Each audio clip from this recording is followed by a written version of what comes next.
My name is Brian. Though. You can just call me Def. I need proof. Picker didn't happen. Fuck off. So Join me as always. We've got Project One Moon, who's currently going by Def is a cuck. What's up, buddy? what's up? And we got Aaron, also known as Rage. How you doing, man? I'm doing. Yeah. Kinda.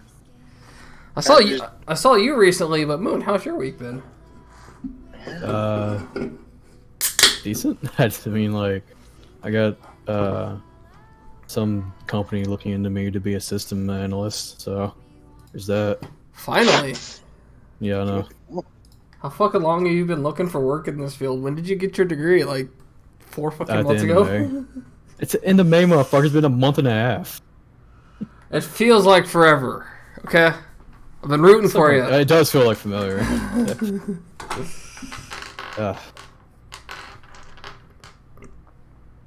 Hopefully, this fucking job, like, I think I'm dealing with idiots because you do the online application and then they email me an application to fill out, Yes. like a normal application, like that you do like write down, and you're like, hey, fill this out for us, and like, okay, so just open Photoshop and fucking edit it. Some places are like that, and it's annoying as shit, isn't it? Yeah, I was like, I'm not sure what you want out of this, but here you go. There is because when you get that second application, it shows that they're interested in you. The first one's just a fucking filler thing that HR requires, or at least in my experience, it's a 2-step process. HR requires their fucking standard corporate shit, and if they're actually interested, then they'll send you some real fucking questions.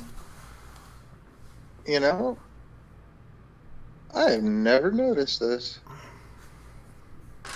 Notice what? Just how fucking big Darkmire is. Oh yeah, it's pretty nice. When I first came, Like, when I mean, I've done the quest before, and I never realized how fucking huge it was. Because when you do the quest, you just kind of book right through it. I mean, to be fair, half of it is ugly as shit. You wouldn't want to be there, but the upper half, the rich vampire half, real fucking nice. No, I mean, even the ugly parts, they've got their own little, like nuances and shit like that. That's just you don't see it. They just rush right through it. I'm actually be very curious what would be faster, someone exploring all of RuneScape or someone exploring all of WoW. Like, I'm almost willing to bet that RuneScape might be bigger. Nope, RuneScape is nowhere near as big. I will guarantee that. But not that no one's near as big, but like, you have mounts in WoW, so you can go around faster. That's the thing. I'd be willing to bet WoW is quicker just because you can move so much fucking quicker on Bird. Not really, because you've got to consider the fact that the physical walking space. So, assuming you were just running and looking around, you would nowhere near fucking meet it. Because, I mean, even then, like, RuneScape, if you had one fucking agility, so no goddamn run energy, just instantly done, and that's the end of it, you still would completely clear RuneScape so much faster. No, I'm not talking about just like the map, but like RuneScape has so many, like an ungodly amount of sub-maps. So does WoW, dude. To the point of RuneScape, though, that's what I'm saying. Yeah. I mean, have you seen all this shit? No, I don't play WoW, so it's... Like, WoW is about 4 to 5 times bigger. Well, no, fuck, just the Eastern Kingdom is 5 times bigger. And that's only a quarter of the fucking map. I mean, you could probably... If you're taking... now, mind you, assuming you just did this on a brand new character, there's no fucking way you'd clear even one side of WoW before you cleared out RuneScape. There's no fucking way. Okay, But so as it turns out, someone has done this on Google. To walk, and they just walked across as a max account across one side of WoW to the other is about 6 hours, depending on your start and stop points. That's one side. That's not exploring the whole game. for comparison, to do the same thing across RuneScape is about an hour. Oh yeah, so I guess. I mean, This doesn't take into account any like dungeons or any of that extra shit. I don't know how any of that factors basically, in. the RuneScape map is like, it's always been the same. It's never changed, really. Well, they did just add the dinosaur island on top of it. Well, that's like they keep adding like sub shit. That's what I mean. Like, it's just like every single place. Well, I know. So again, I'm not talking from someone who knows WoW. I know.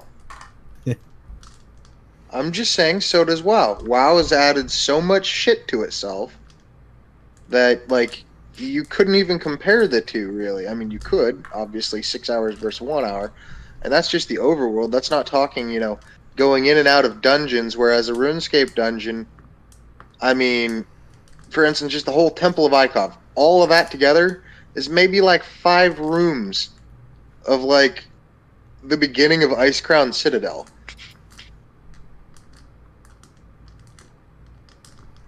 Either way, they're both beautiful fucking games, and they're when you take the time to actually look at the scenery and shit, they're gorgeous.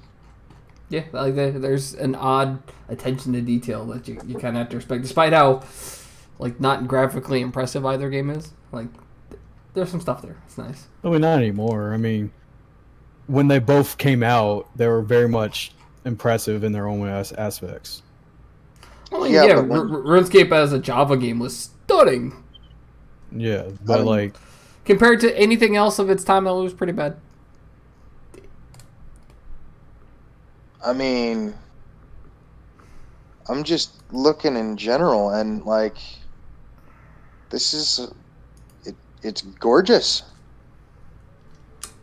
Series never been like a big thing, but like distance scenery has always been a thing I'll notice.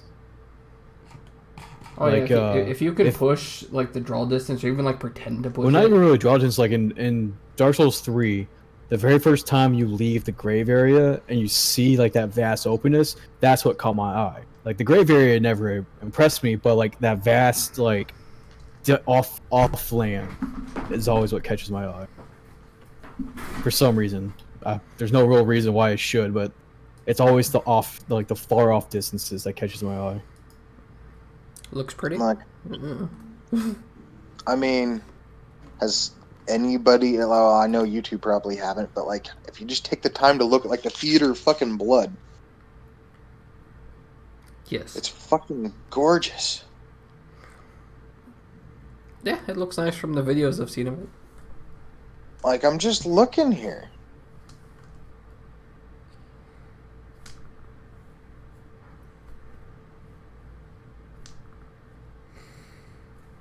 Should we go on through actual topics? Well, Aaron's taking a trip down fucking memory lane, apparently. No, I'm literally doing it right now. I'm looking at the fucking Theater of Blood. Like, I've never actually looked at it. I've walked right through it, ran right into it, didn't take the time to look at it. Okay.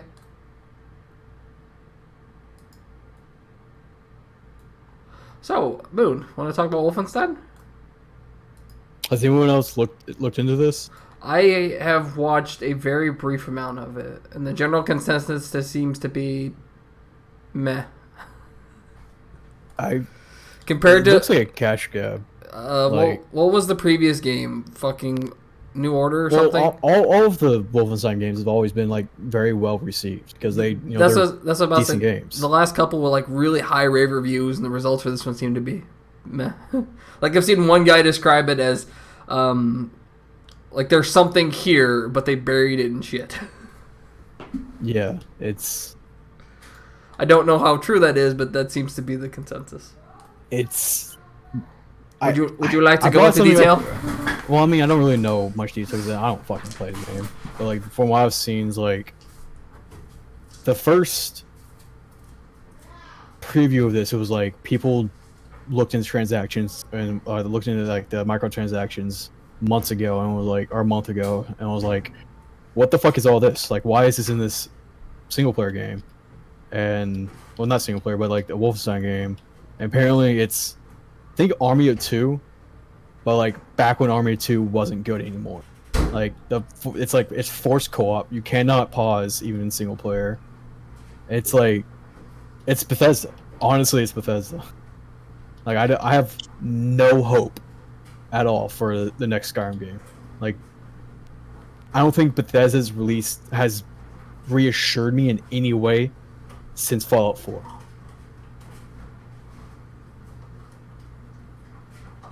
All right, good talk, people. I mean, yeah, we haven't really progressed in anything. Like it's hard to add a whole lot more to it because this is any Bethesda published game. This is been their MO of the last few years. Mediocre as It's shit. really weird. Like they obviously started really good, and they've only been going at a very slight decline. But until Fallout 4, and then that decline started to become a fucking like slope. Well, Like, see, a very with Fallout 4, they hard hit slope. they hit it really well because Fallout 4 was okay, but Far Harbor was fantastic, and Nuka World was really good. It's like, oh, maybe they can fix this, and then they didn't. And you got fucking Arcane Studios, one of the guys behind Dishonored, they shut down, and then id Software is pushing out this shit. Like, what are you doing? I mean, Tom Howard's the overall like project planner of everything, isn't he? Or is he just Skyrim and Fallout 4? He is CEO of Bethesda, the publisher. Oh, so he actually doesn't do anything. So you He can just makes choices. you can blame everything on him, but he doesn't actually make anything.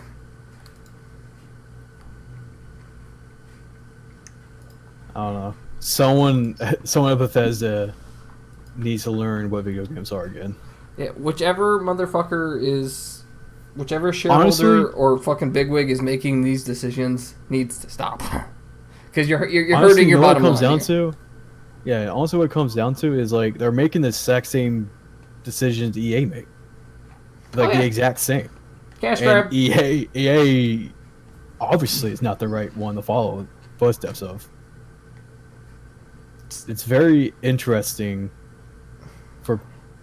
because they also released like there was like mobile numbers. Oh no, Square Enix released mobile numbers, like their mobile title numbers, and like the one that's like obviously like the inferior one and like the money pulling one, that one's doing so much fucking better like than the one that's like half decent. So they get reinsured until the point where like they push it too far, and then they slow down their progress, or it inverts everything. That's not the right word. Like reverses everything. Like EA's at the point where like, who the fuck's gonna trust you? That's absurd. But that's how the industry is going, basically. It's just all that. And it's kind of sucks. But like Pokemon. Pokemon Go has made $3 billion. That is more money than every single copy of the standalone game made the last generation, the generation before, and the generation before that. This one fucking shitty mobile port has made more money than the last like pretty much. six fucking Pokemon games put together. Microtransactions, my friends. Yeah, that's why the entire industry keeps pushing forward, because there's lucrative fucking money in there, but they are making shit fucking games, and you wonder when is this going to end? At one point, do you make such an awful game people stop buying? Because I don't buy shit like this. If it reviews like this, if it has these fucking mechanics in it, I'm not going to put my money into it. And I'm just wondering at what point is it enough for everybody else? It's never enough. It's like it You have always 12-year-olds, comes down it'll to never be the enough. it always comes down to like the casual consumer, and they always are the ones that are not endorsing it, but like feed into it. No, yeah, it's the casual guys, because they're only hunting 1% of players. They're hunting the whales. And then the casual player, most of them's like, well, it doesn't affect me, so why do I care? And that's the wrong fucking attitude to take, because you have an okay experience. You could be having a great or an amazing experience if they didn't balance it around some fucking whale spending thousands of dollars. If they balance a normal fucking game, you'd be having more fun for longer. Yeah. Why the fuck do you put that bullshit in a single player game? Yeah, it's- To loop it back to the Bethesda. Fuck you. That is awful. At some point, like, there's obviously like basics you have to get down. Why can't you pause a single player game? Like, some games, the mechanics kind of makes things like Dark Souls you can't pause, but like a fucking shooter though. Yeah, it makes almost no sense. Like, I don't get why they feel justified in doing it, but I mean, clearly it's making the money because they keep fucking doing it. No, apparently, from what I've seen, it's like this is for Wolfenstein. This is a publisher versus consumer type thing, because like IGN, all of those fucking shills gave this game like an 8 out of 10, and like the general customer experience was like, this is like at max a 6. I don't know. It's coming from different perspectives. Like, review studios generally tend to be more positive of a game, like they're looking to see, because they get all the fucking games, by nature of their job, so they're not too particularly picky about the quality of their experience. Versus, like, the rest of us plebs, how many new games do we get to play a year? Like, I can't speak for you guys, but like 4, 5 maybe, if I'm lucky. I mean, I torrent, so like a lot. Well, people don't get all the games. They don't get a sort of choice, so that's why user reviews tend to be harsher, because that money means more. You know what I mean? Yeah. That's just my thought on it.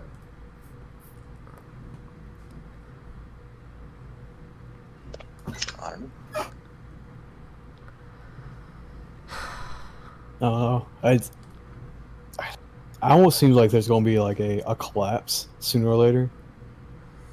I honestly wouldn't even care if AAA games like the floor was taken out from below them. Oh yeah, like if any of this fucking legislation came out that banned gambling in video games, like overnight. Yeah.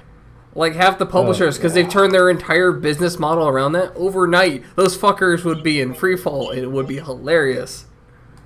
Then you got to figure out which fucking developers weren't trying to screw over people to make $1. And even if they did that, it wouldn't be an industry collapse, because there's enough indie games and a couple of like publishers who aren't complete AAA shits. collapse. Like I know, like indie and like AA, like THQ Nordic. That's like not a huge publisher. Like I don't think they'd be really affected, but like Activision, they'd be EA, fine. like all these like AAA publishers, they're the ones I would have could not care if they collapsed. CD Projekt Red, Witcher 3, Cyberpunk won't be affected. Can we have Witcher 4, please? No, that's gonna come out in like 6 years. Never. I mean, if they decide to go back at it at some point. I know they said Witcher's done, but like, they said Geralt. How true is that? Honestly? They said Geralt's adventures are done. They were done telling Geralt's story in The Witcher. They left it ambiguous enough that a sequel is possible if they wanted to go back and do something with Ciri or one of the other characters. Like the dude said, there'd be no more Dark Souls. Like, and I doubt that. Like, I guarantee there's going to be another Dark Souls sooner or later. I mean, motherfuckers, they're pushing out all these other Souls-like games. If it's not Dark Souls, it'll be something fucking similar to it.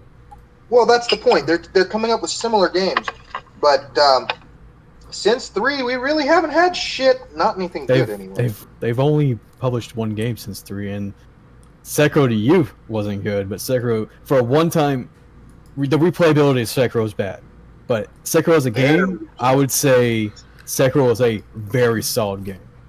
It's a Like, solid Sekiro- game with no replayability. Well, which is yeah, but losing like the here's heart of Dark Souls. yeah, but like it's not Dark Souls. It's a From Software game. I get that.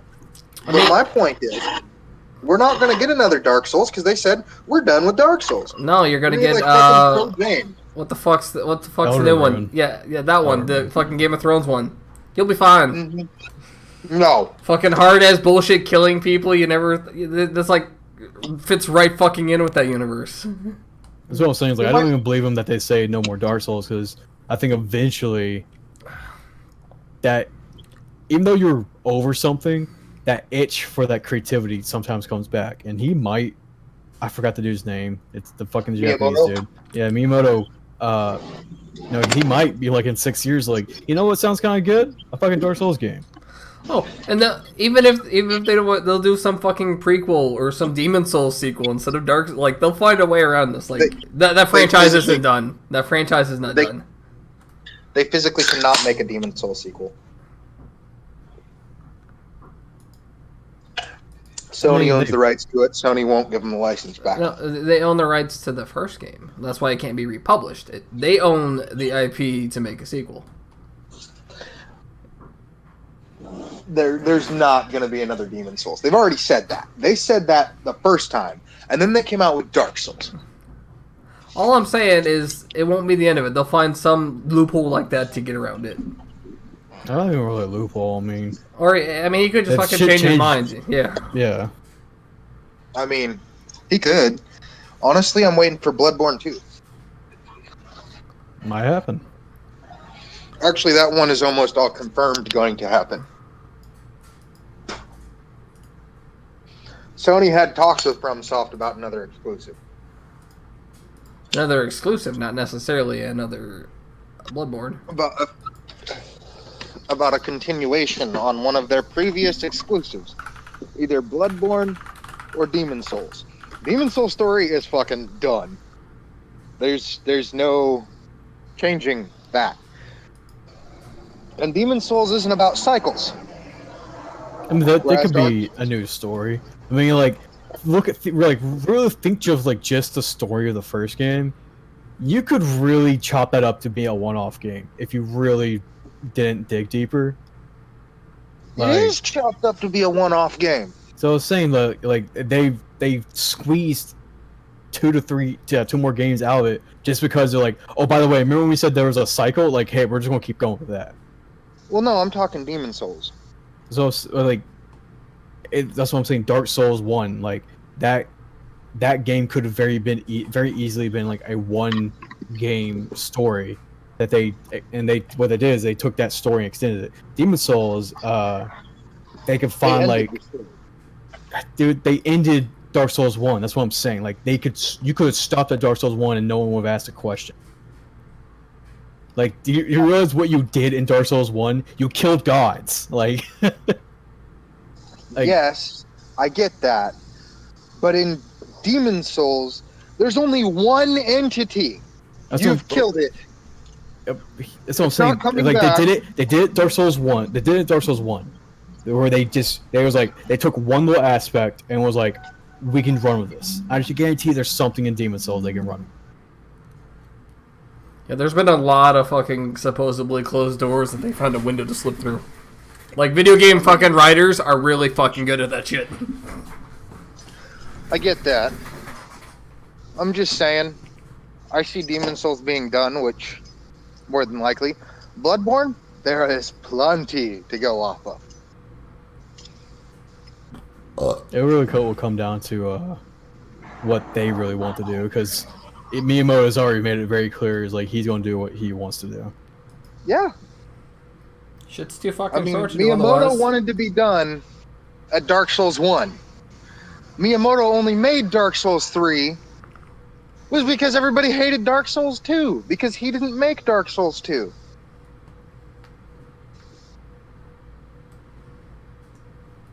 You say everyone hated it, but it reviewed pretty well. It Hey. reviews well. But the hardcore Dark Souls community despises Dark Souls 2. Don't get me wrong, the hardcore. Well, I mean, the hardcore community also hates Bloodborne, but I mean, my thing anything with 2 is like it's just so different that I wouldn't fault you for being like, yeah, I'm not gonna fucking play this. yeah, but Dark Souls 2 is. It really doesn't even have a connection to Dark Souls 1. I mean, it's just because the combat's different. Like, essentially, from Demon Souls to Dark Souls 3, excluding Dark Souls 2, the combat is pretty much like 90% the same. It feels the same. Like, but Dark Souls 2, they changed healing, they changed the pace of combat. Like, you can't really fault someone. Wait to goddamn backstab somebody. They make you wait to parry somebody. You can't make you wait to heal. Remember, you'd fucking you'd heal and then it would be regeneration. Yeah. Fucking Estus didn't heal instantly. Yeah. Think about that, Brian. Think of all those bosses one-hitting you. Now think of when you charge your Estus, it'll take 5 seconds to get back to full health. Not even full health. Then I would back the fuck up more often. That sounds awful as shit. Because I mean, I've only faced like 3 or 4 of them, but there was a couple where if you just like stood right behind them, you could heal and be fine. That would be rough. That would be rough. Yeah. And the problem is, most bosses in Dark Souls 2 flail around wildly and do not give you a spot to give you a moment to think. Like, Dark Souls 1 and Dark Souls 3, everything is methodical. Dark Souls 2, everything is retarded. To a certain extent. It's also very much methodical. Everything has like the same pattern. It's a different methodology, but it's still got a method to it. Yeah. You cannot tell me the Royal Rat Vanguard has any method to that bullshit. The fact that it just jumps. He chases your feet. No.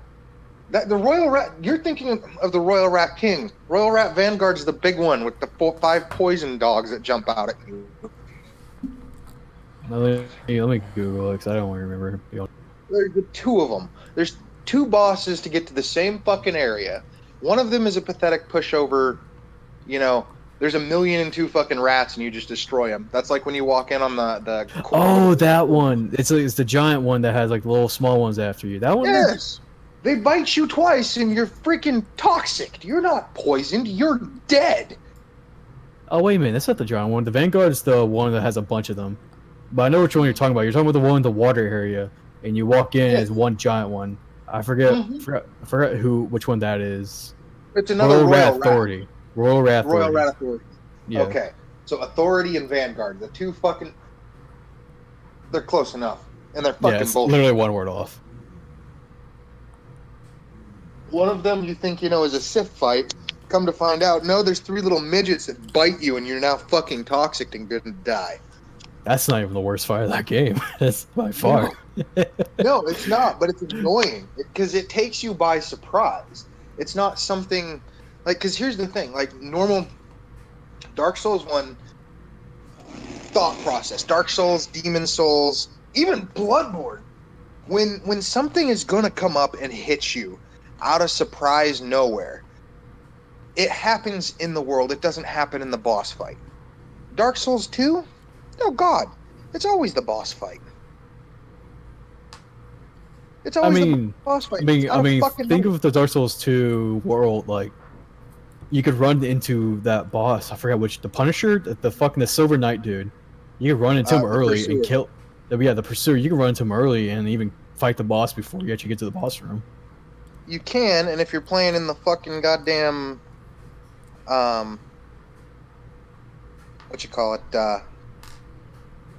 If you're playing in the fucking Scholar of the First Sin edition, he becomes a regular fucking enemy that chases you around the whole fucking game.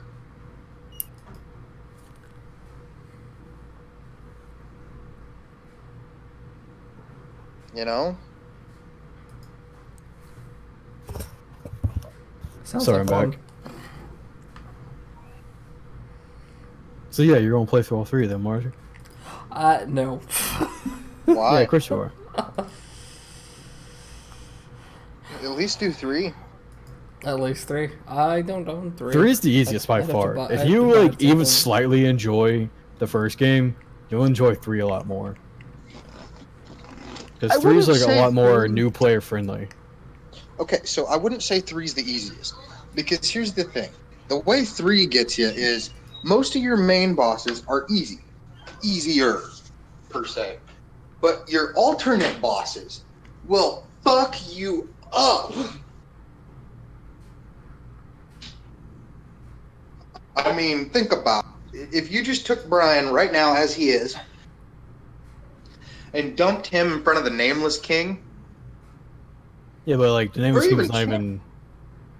I mean, like, it's an alternate boss. yeah, that's what it's, you can't. Can you really? It doesn't even have to do that. Like, I don't even like if fuck the dude the place in the under Undead Berg, like the lower Undead Berg. Fuck, what's that area called? Like the boss in that one, the like the headless dragon or whatever, or like something dragon. Like if he doesn't fight that, I wouldn't even fault him because it's so much out of the way. Yeah. You're all robot-y.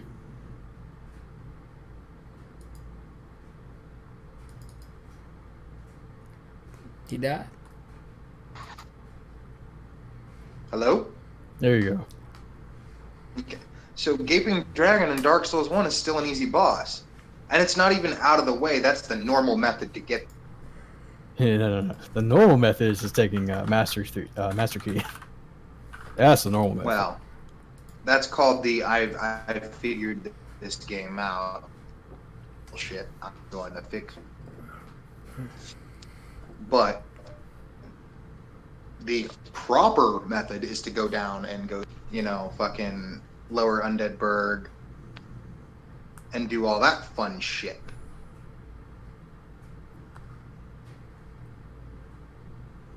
But he's not. He's doing the smart method.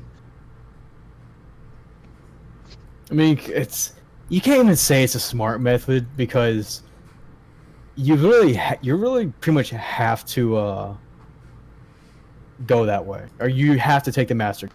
Like nothing else is even useful. Black fire bombs. You a 5 black fire bombs. I mean, that's not useful though. You get That is- like it makes killing the first boss easy if you're doing like a speed run, but like other than that, it's not useful. I've never seen anyone but speedrunners pick the firebombs. The- And I watched a lot of fucking Dark Souls. You actually have no idea how much of this fucking franchise I've watched before playing it.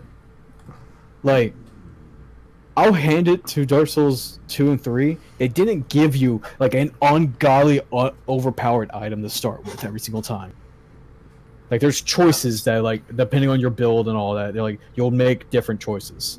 But like Dark Souls 1, why wouldn't you pick Master Key? Like, there's no real legitimate answer. I mean, I agree that you should obviously pick the Master Key.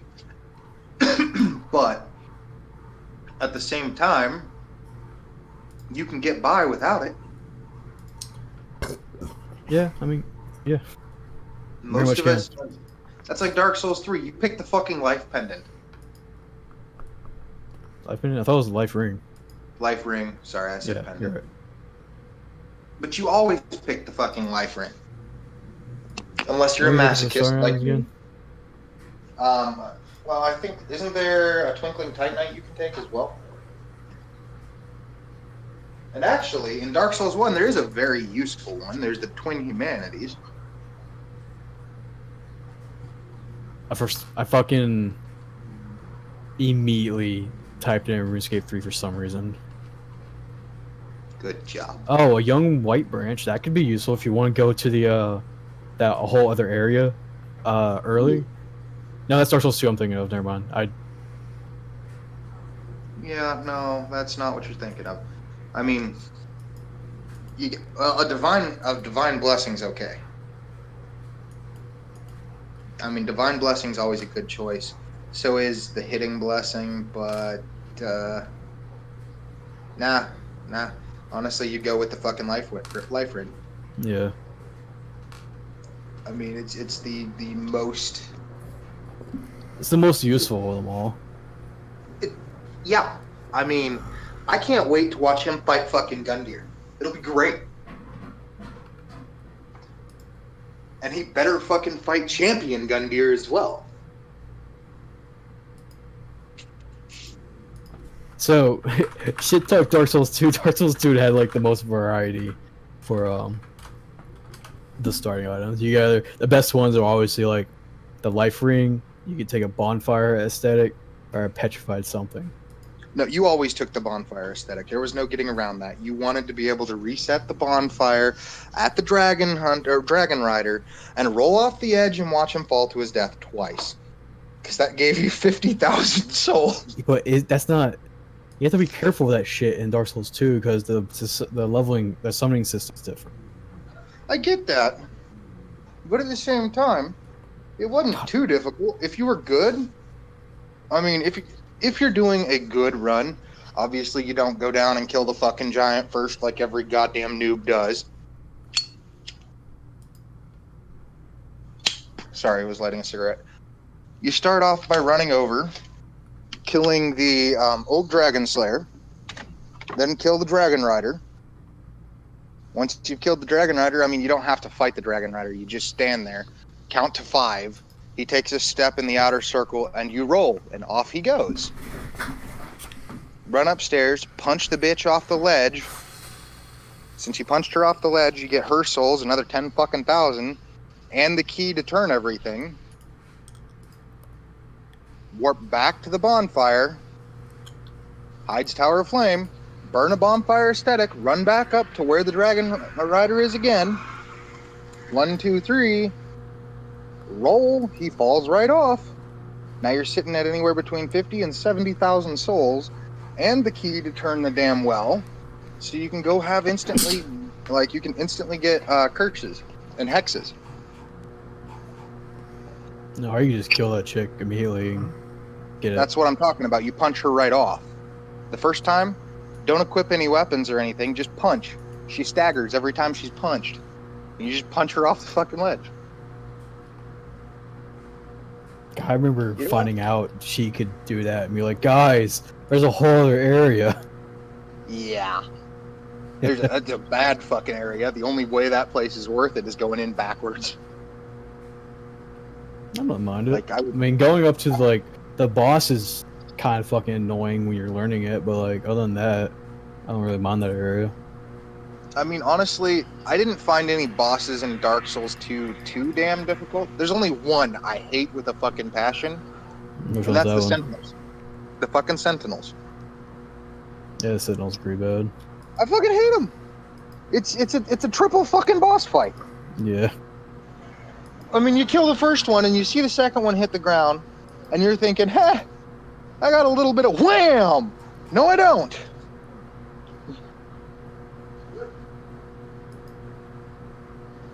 And God forbid you're stupid enough to jump off the ledge in the first fucking second. You know, oh, this is a tight space. I better jump off. Rip. Here comes the other two. And the dodge timing in fucking Dark Souls 2. It was cancer. I don't remember it being all that bad. Did you bump up all your fucking, it wasn't attunement, it was adaptation skill. I don't remember. I've always been a Firemancer main, the start of all of them. So I don't know. Whatever a Firemancer would build is what I probably want. Oh, you definitely didn't do that because there wasn't one. There wasn't a Pyromancer build. I don't remember. I don't believe so. No, I mean, yeah, and you just had it was just like halfway in the game you get your flame and all that. Yeah. Or I mean, yeah. is there a way you could? You had the Warrior, the Knight, the Swordsman, the Bandit, Cleric, Sorcerer, Explorer, or Deprived.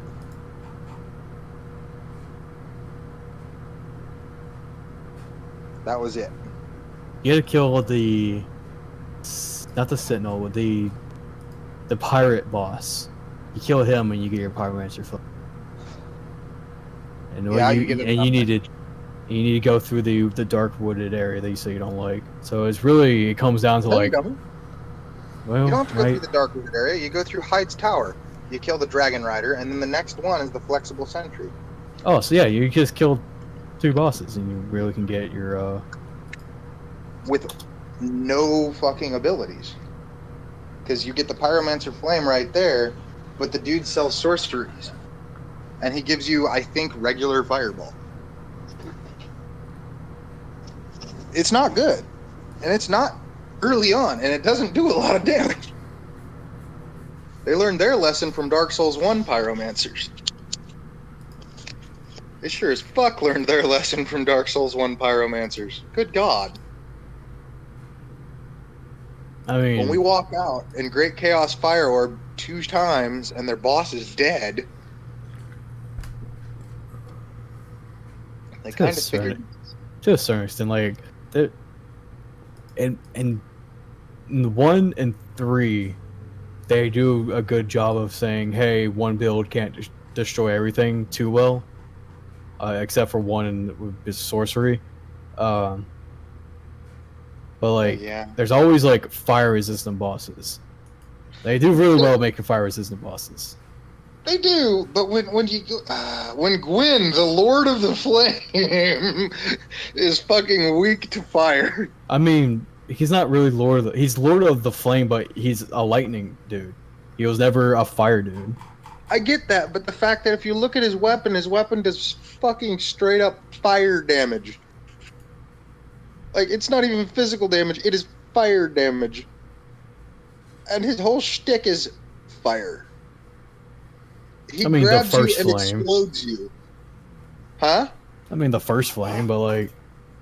When you fight him there, it's all about fire. That's all he does. He roasts your ass like 30 times.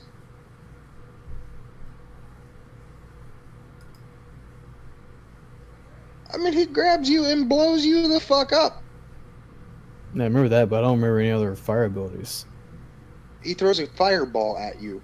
His sword catches fire as he swings it. Yeah, he has like a fire swing. I understand his sword turning fire, but like I remember his he had like the I guess really the Dark Souls 3. I don't remember the fireworks. It's not common that he does it, but that's his primary attack. He doesn't throw any lightning at you.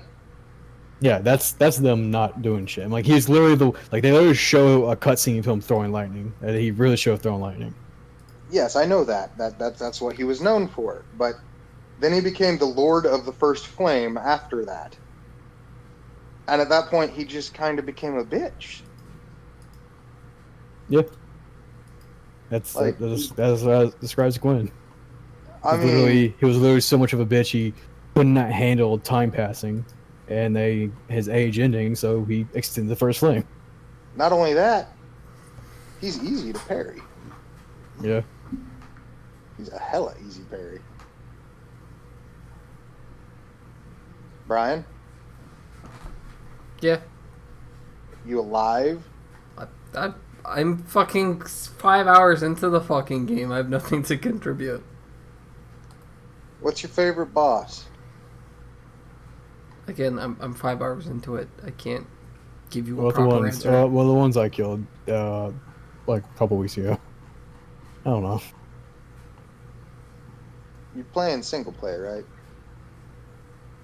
Yeah. Yeah, he doesn't have online. I'm not playing for PlayStation Plus. Are you kidding me? That's what I was saying. You just might as well have torrented it. I didn't want to.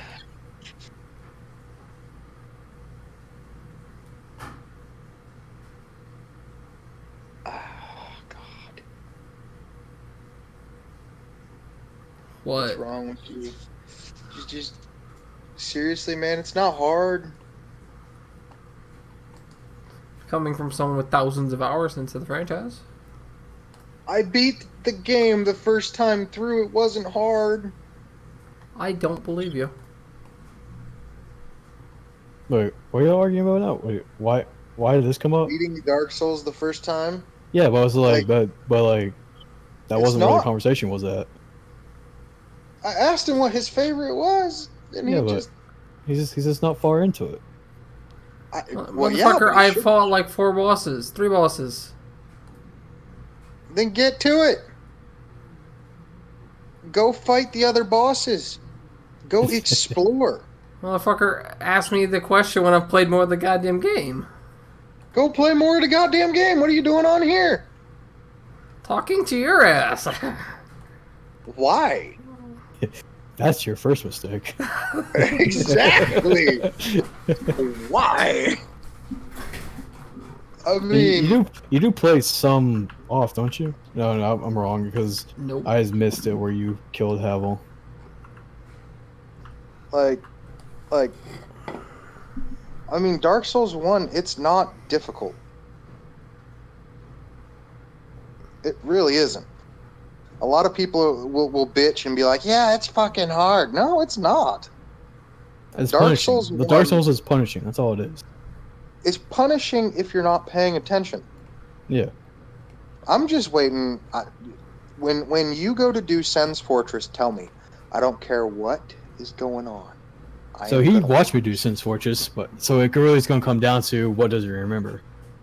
Don't do it again. Let him figure it out. I love Sen's Fortress. That is Sen's Fortress is one of those first roadblocks somebody gets, like straight up roadblocks.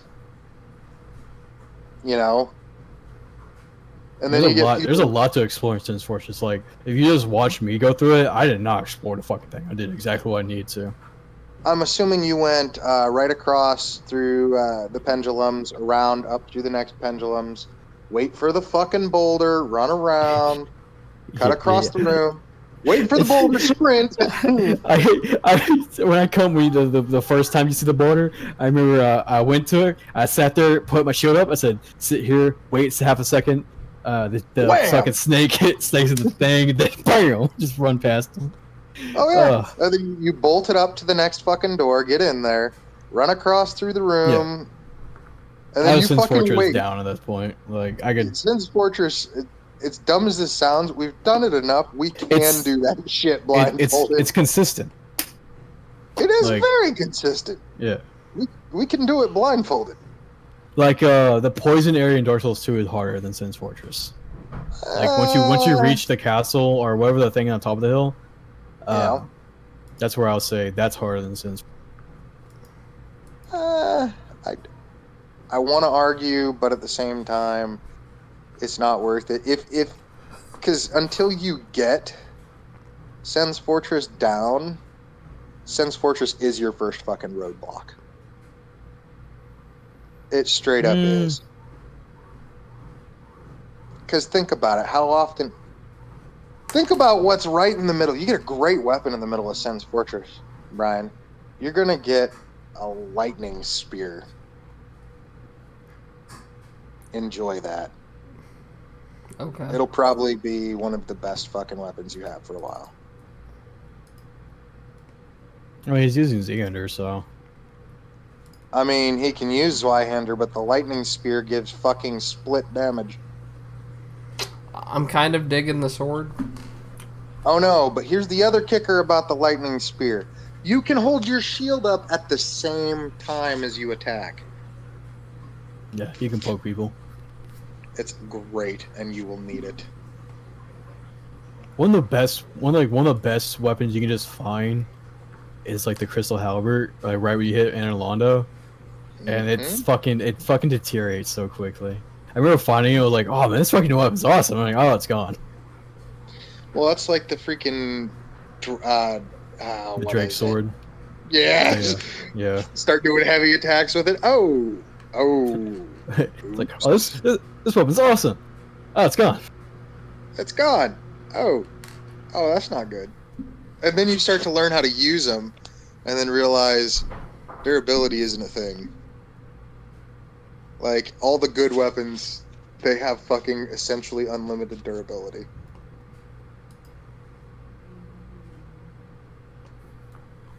Well, more than like 4 hits, you know. Yeah. I mean... But goddamn, is the Drake sword not good in the early game? Oh, it's fucking amazing. You just throw it one-handed. That's literally what you do. You one-hand that bitch. If you need to run in and out and let the dragon kill him 500 times just so you can wield it, you do it. Or you do what I do and kill the merchant and get the Uchigatana. Uchigatana. Yes.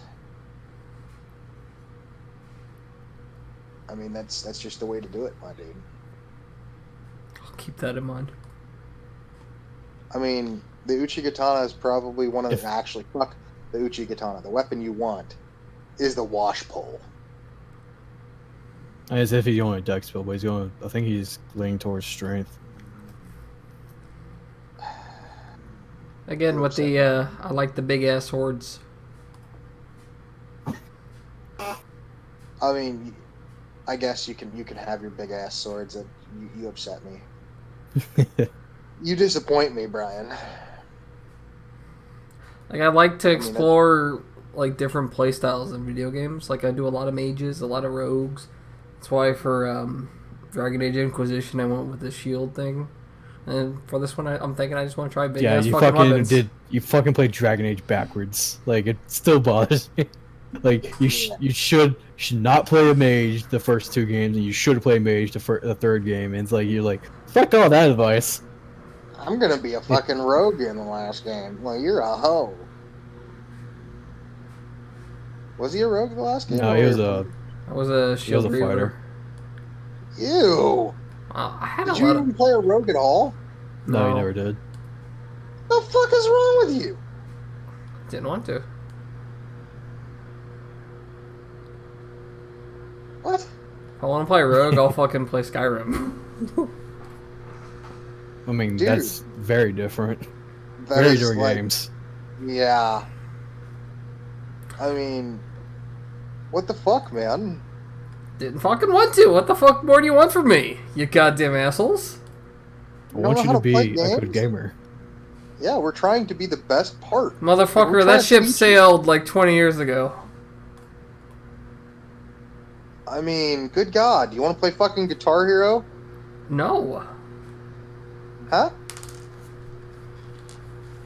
And why not? Because I don't. I fucking played Guitar Hero enough like a decade ago.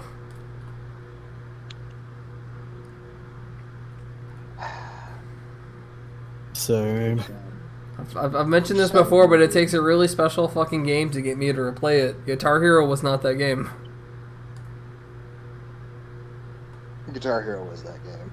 You fucking bought the other ones just to continue to play them. Yeah, bought new games. Once you've cycled through everything, you know, at a certain point, it's like, I'm no longer having fun doing this. How do you play RuneScape? Like, Yeah, RuneScape is doing the good same thing fucking over and question. over again. That is a very good question. I'm still having fun. I can't fucking explain or rationalize it, I just am. Oh, by the way, Aaron, do you know about the... Well, you haven't looked into the new RuneScape 3 content, have you? I've looked into it, haven't played it because, you know, lack of PC and RS3 mobile is cancer. Fucking, Elite Dungeon 3 is fucking busted for EXP. Like, Yeah? Oh, yeah, it's real Yeah, fucking apparently- nice. it's the best way to get combat EXP now. It beats Abyssal by far. Really? Yeah. I don't know by far, but for some styles it does beat it. Like, you're getting like 400k an hour. Like, not only that, like, you're actually making money. Yeah. You'll get like a couple mil per run, or not really a couple mil. You get like 500k per run, and there's like a chance to get up to like a 50 mil drop, which I'm sure that 50 mil drop will go away What's the sooner or drop? later. There's a boss called Mech Boss Face, and he drops a sword with like Mech Swordy Mech Sword Face. McSwordy McSwordface. Yep.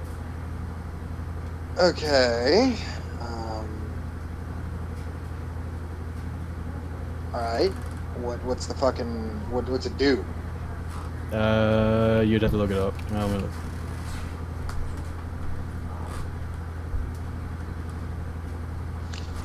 Because if Swordy McSwordface is like a fucking tier 85 or a tier 90, it's not I think it might be the best non-degradable now, actually. It's a Ew. tier 80 non-degradable. Ew, that's not the best. Right now it's 51 mil. And that's cheap. I would honestly rather. Yeah, go with the it is the strongest non-degradable melee weapon outside of the one second age sword or whatever. Yeah, That's what it is. I don't Pe- see a point. Right? I mean, to be And honest, people with who don't RuneScape- like I mean, it's for the people who don't like degrading shit. Well, I'm people not- who don't like degrading shit shouldn't play fucking RuneScape 3. I mean, they added Oh, shit you- for you're echoing, son. It's fucking me so bad. How am I echoing again? I don't know. Let me try and fix it. No, it's actually good now. Now that I pointed it out, it hasn't echoed since. But What the fuck? yeah, I'm not sure. But the non-degrading shit. I mean, they did masterwork. So Okay, I mean, it's Master. degrading, but it's not permanent degrading like Malevolent and Serenic. and Elite and Tectonic. Ah, ever who- forget Tectonic. I don't use Mage, so I'll forget I mean, Mage shit all the time. Mage is the most important thing when bossing, other than, the fact that if you're not using that bullshit arrows, the bullshit bolts, the Bracamel, Ruby, yeah, whatever. yep. Fucking Then, the Masterwork armor is so broken. So fucking broken. Have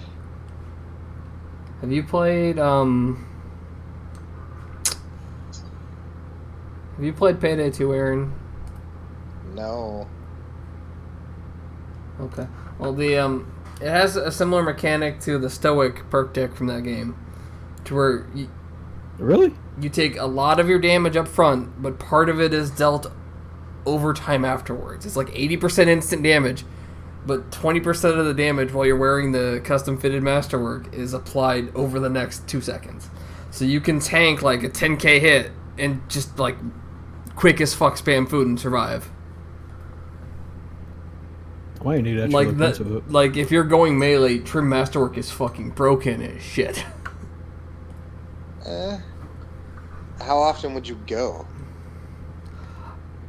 That's a good Wait, what? question. There's not a whole lot of bosses that melee's the preferred style, so unless you just I mean, it would Really- come down to the person. if you really like who prefer melee, yeah. I mean, I prefer range, so guess what? I fucking range a lot of shit.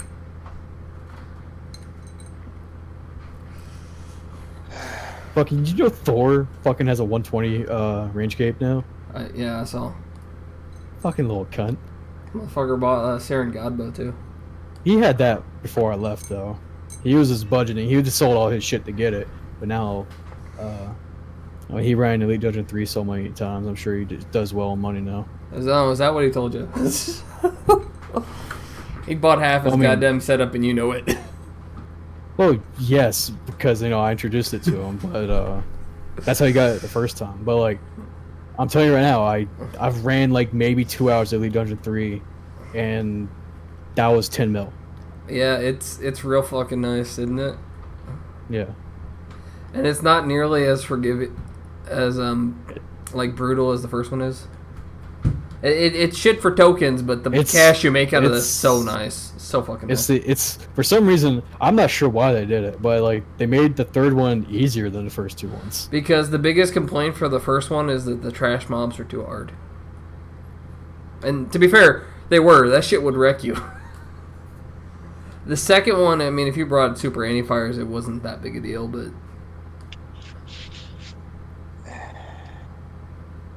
I don't know, man. Elite Dungeons is a tough one. You should run one if you haven't. I've run 1 and 2, and I don't have an issue with either of them. I never found them difficult.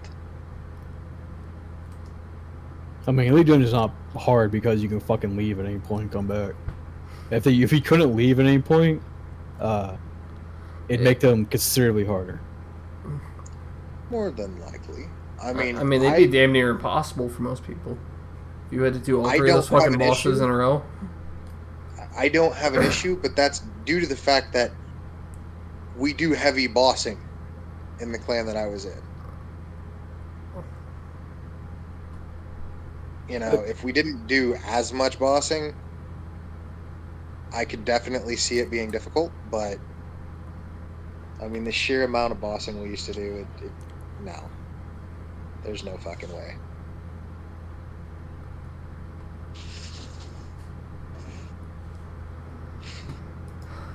I mean, the third one will be interesting when I actually get down to doing it, but the second one was easy.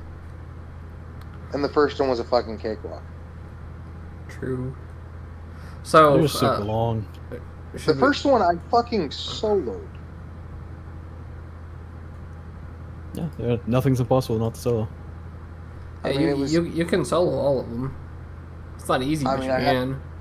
I get that. I'm just saying, like, yeah, it took me probably about 3 or 4 deaths the first couple times.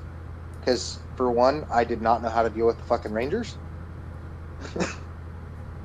Like, I couldn't wrap my head around, resonance, important, use. Because, that's a boss skill. That's not a regular mob skill. And when they pile on, I should be fine.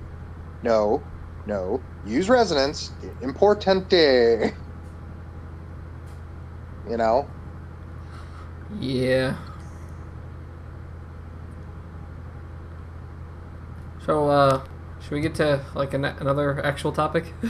No. I'm offended that you'd even suggest. Okay, so this is an idea I stole from Reddit, but combine 2 video games to make like your ideal perfect video game. Like one of the top examples, it was like a Witcher level story design with like a better combat system, like a Dark Souls combat. Here's the thing about Dark Souls combat. It's not special. Like, Dark Souls combat is, like, not anything to praise, because all it is action RPG combat slowed down slightly with, like, harder hits. What makes Dark Souls combat... It's not even really Dark Souls combat. What makes Dark Souls special is its world building. Yeah. Like, the fucking map of Dark Souls is goddamn, like... From Software is fucking great at making maps. So what would you combine, then? Because I would argue most of the world building is the weakest element of Dark Souls from what I've seen so far. You would be wrong. Forests and castles and dungeons, all of that shit has existed before. The designs of some of it, like Dark Souls combat, like Dark Souls world, is so great because it all interconnects back onto each other. I mean, that's good map design, but that has little to do with world building. That's what I'm saying. That's like the map design of Dark Souls is great. Oh yeah, I'll give it that much. It's really hard to make everything feel looped and connected and not feel like overly cliche with like the Skyrim exit thing, and they've done a really good job with that in franchise. But for me, it is go ahead. Cliche, but you obviously haven't looked at the lore and shit, Brian. Because Dark Souls lore is where it's at. Oh yeah, the moment you actually start caring about Dark Souls and you start watching Vasati videos, oh my god. Vati Vidya. Vati, you're right, or Sati, or whatever his name is. It's Vati, V-A-A-T-I, Vidya. I guess for me, I honestly like Dark Souls, like that, because that's like an action RPG with persistent items with payday replayability. I think that's what I would go down to. Like Payday has like if Payday catches you, you're literally playing the same 30 missions for thousands of hours. Is there 30? There might be a little bit more than 30 missions, but like you get what I'm saying. Yeah. Payday has something like 70, I think, by the end of it. Though, like a good dozen of them are duplicates. Yeah.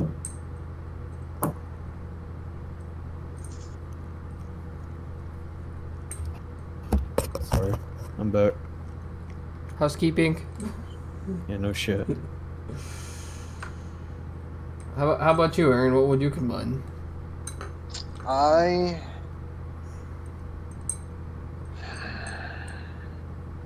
pass for the moment. Give me a bit to think more on it.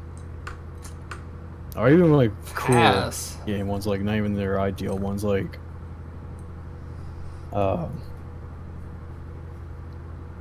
fuck. Like a roguelike Dark Souls would be cool. We have those. See, my first thought would be basically like a sci-fi fucking Skyrim. And You're getting that. Yeah, that's just it. Because I was thinking, you know, like a Skyrim with a Fallout sort of aesthetic. It was like we have that. Basically, we're getting that. Cyberpunk is coming soon.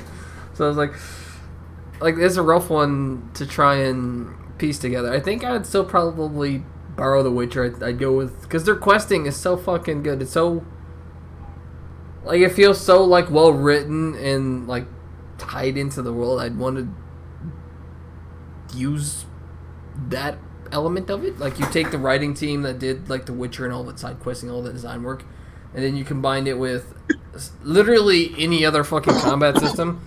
I mean, The Witcher was alright to play through, but it was kind of simple. Like, most of the shit you just fucking sidestepped and slashed as they ran by you.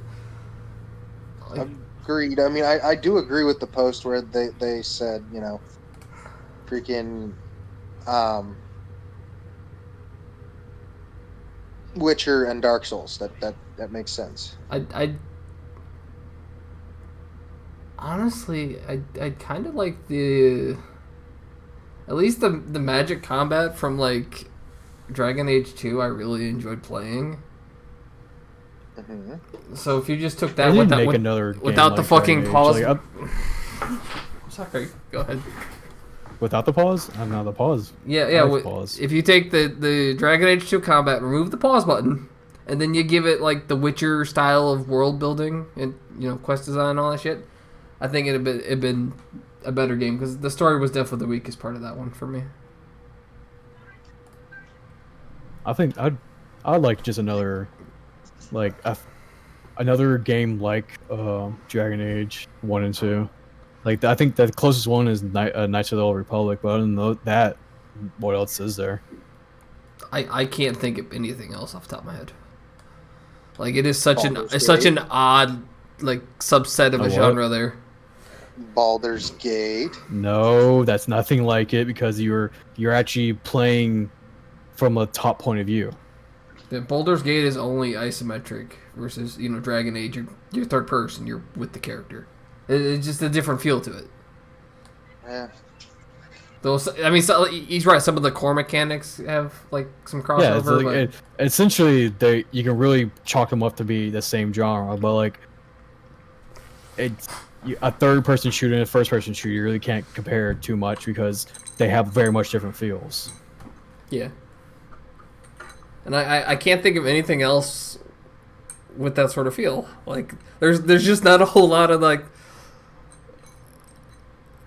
I don't even know how the proper genre to describe it. Like, there's just not a lot of them. Like, this weird sort of tactical action RPG mix. They're really fucking fun, but I don't know. I mean, I guess. All right, Aaron. What would you pick? Obviously, storyline of The Witcher, because that's just a great fucking game. I literally agree with The Witcher and Dark Souls, but actually maybe not. Maybe like RuneScape. Now now hear me out on this. I'm not saying, you know, RuneScape 3 or old school. I'm saying like the questing, the lore, all that fun shit. Yeah, put this world in a fucking Unreal Engine game. I'd be so fucking happy. Like literally any other control system, I'd be so happy. Like, like I was saying though, the world of RuneScape, make it slightly larger, obviously, because you're gonna need it. Right. So And much shit indoors. mhm. And the combat system of like Dark Souls. So like Elder Scrolls Online. No.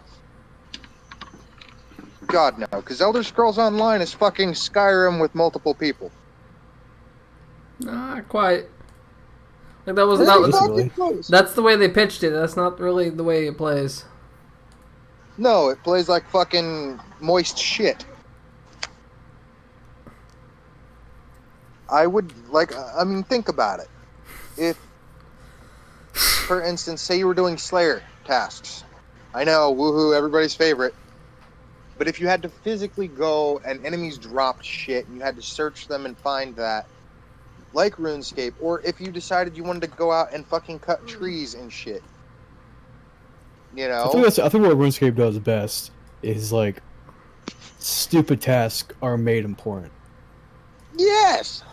That's why I like fire making in RuneScape. Like, yeah, shit talk fire making, but like there is a sense of accomplishment getting at the 99. There's a sense of accomplishment getting 99 Slayer. Yeah, I get fucking DXP I got from 92 to 95. There you So, go.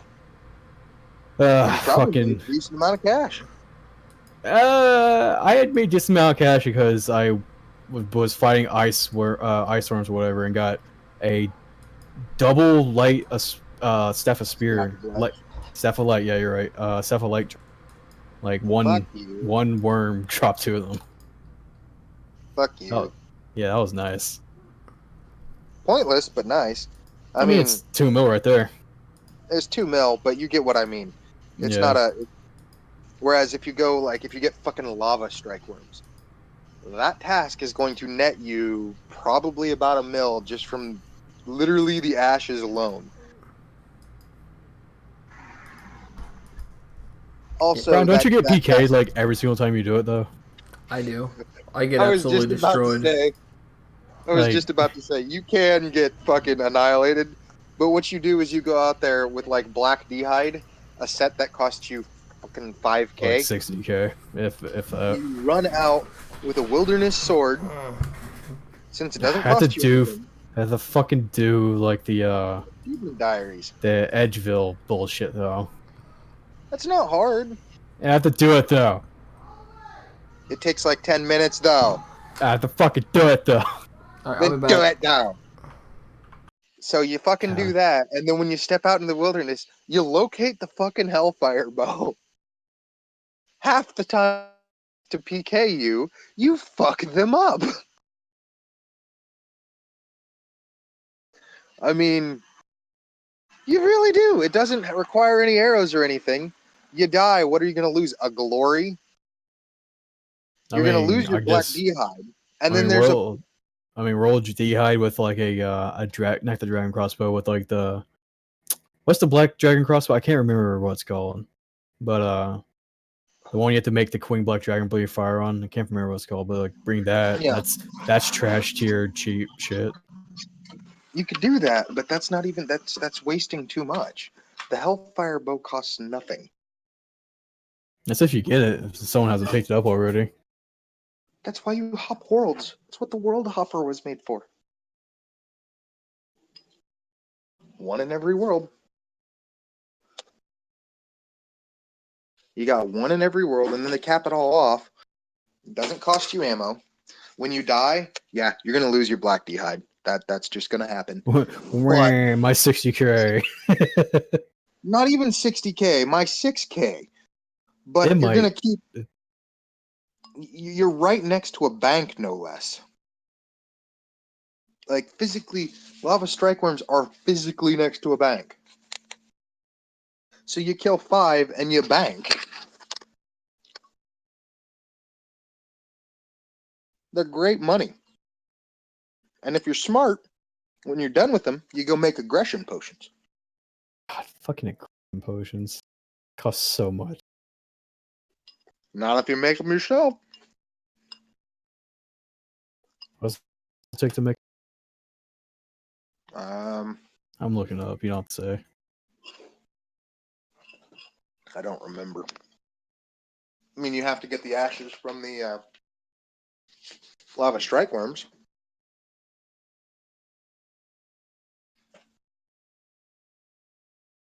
But I mean, think about it.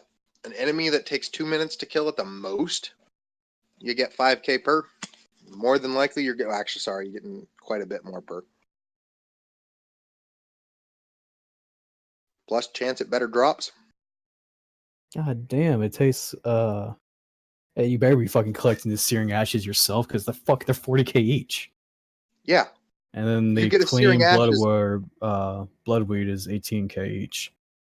Okay, so bloodweed, yes, that's the quote unquote expensive part, unless you're getting the fucking seeds. But each lava strike worm drops searing ashes. Yeah, but god damn. Every single one. You kill 5, you bank. Buying an aggression potion is cheaper than even making it. An aggression potion is 17k. The bloodweed itself is 18k. Well, then there you go. You sell the shit, and you don't even make the fucking potion. You see, that's a lot of fucking money off of a Slayer task, because you're probably gonna get 100 or so, and then when you get that Slayer task from said master, guess what you do? You go out to the fucking bounty guy right outside in Edgeville. He'll give you a fucking bonus if you Hey. complete your task while in the wilderness. You get Why? bonus experience. Why is the cants are the prefer shit and block shit connected to quest bullshit? Like why am I forced to do quests to do that stuff? Because to unlock a lot of the monsters, you're forced to do. Not even that, but like to block 4 tasks, I have to have 200 quest points. Okay. That's You fucking should- bullshit. It was to incentivize people to do the content. Fucking True bullshit. that. Content is never good. That content's God. good. Fucking hate quests.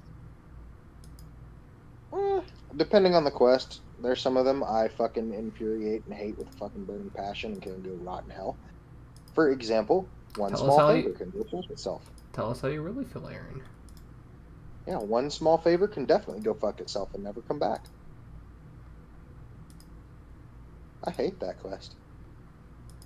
I hate that I can quest. tell. Out of every quest I've done, which I've done like a third of them, there might be a handful I'd say are good quests. Like I mean, 95% of the quests I've done have been just fucking things I would rather not do. And the only reason I did them is because I was required to get something. Seems like a good percentage. A good percentage? No. That's horrible. I mean, let's put it this way: from legitimate quests that are like nice and fun to do, fucking goddamn recipe for disaster is terrible. For every good quest, there's 20 bad quests. This is how it is in RuneScape. I could see that. I don't want to go that far, I mean, but there are a lot of fucking boring as shit quests. I mean, they're Particularly towards like the start of the game, most of that shit was so fucking pointless. Yeah. Like all of their newer like the game lore shit, I'm really fucking digging.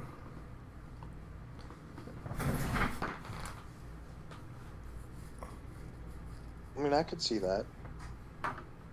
So, Aaron, as our resident old school player, Song of the Elves. Fucking Christ. No. That quest. No. There was not a single good elf mission I had to do. I didn't like a single one of them. I mean, the quest itself, like story-wise, is awesome. Profundus is amazing. No. Fighting the Shard of Saren is bullshit. Like, I had to fucking Emergency poured out 5 times before I killed her. Not good. But Prif is gorgeous. I like old Prif is school. worth it. Prif is by far worth the struggle, but goddamn, are some of the quests getting out to Prif just the worst. Agreed. But have you seen old school Prif? Old school Prif is fucking gorgeous, man. I mean, I imagine it's not too far off from the normal Prif. Yeah, it's entirely different than normal Prif. 100% entirely different than normal Prif. Is it blue and white? Nope. Oh. It's green. It's a fucking forested area, and it is gorgeous. I mean, like mechanically, it's very similar. It's a bunch of high-end content, but yeah, it's got a really, really nice appeal to The it. dinosaur area is just another arc area, isn't it? Pretty much. That's what I thought. Not quite. That's what it looks like. That's what it looks like. Or it's a whole fucking separate part of the map. I mean, Fucking agility course that goes all the way around the outside of it. also, I will make a comment. That rabbit is bullshit. So, No, you don't understand. That fucking rabbit was hitting me for constant 40, and he's level 2.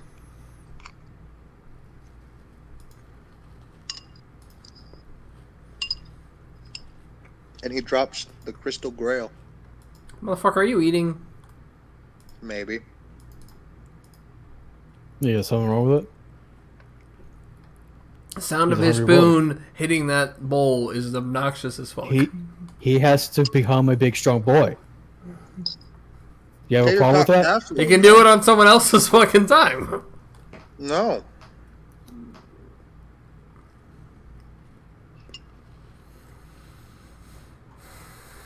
I mean, it's tater tot casserole. You fucking eat tater tot casserole when you have tater tot casserole, my dude. It is really good. Like No, Caitlin no. can't fucking stand it, but I love cooking that shit. Like,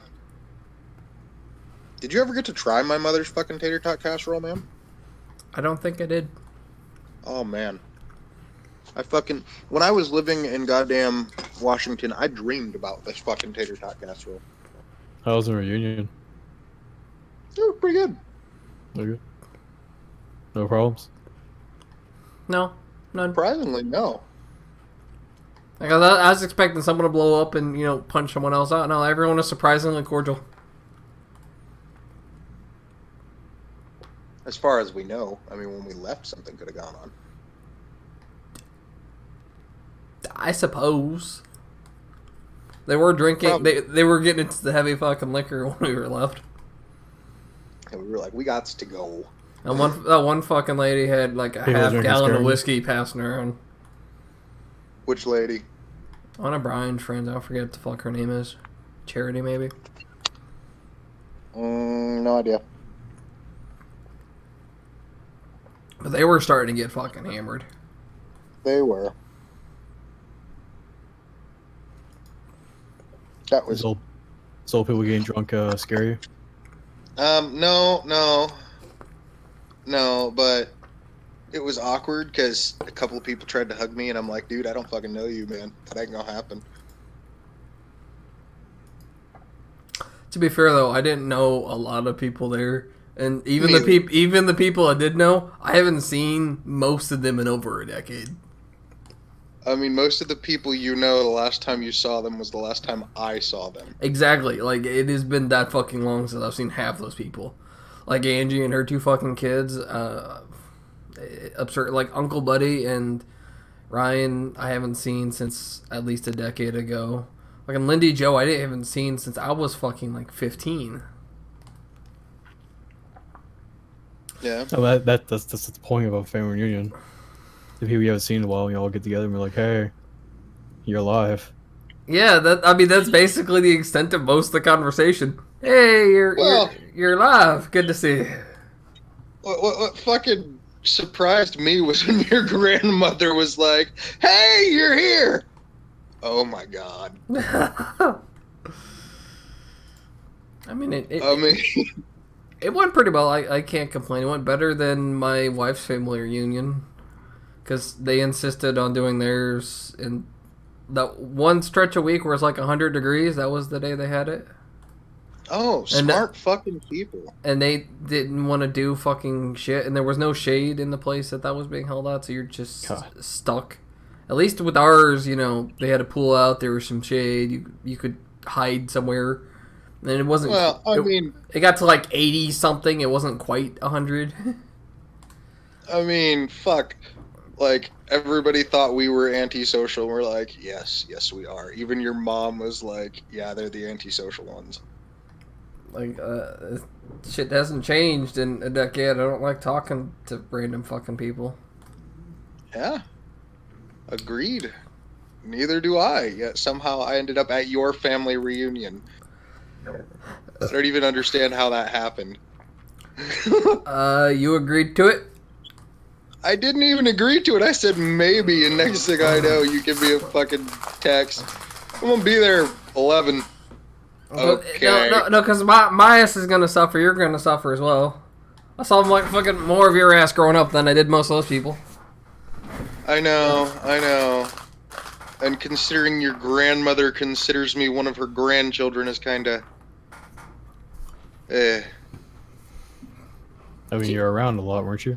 Yeah. She's real friendly. Yeah, I mean, like... I mean, there was... I could literally walk down the street and have dinner with a family friends right now, and they'd probably think nothing of it. Yeah, I mean, pretty much like there's like a span of like 4 or 5 years where, you know, he basically lived at my house or vice versa.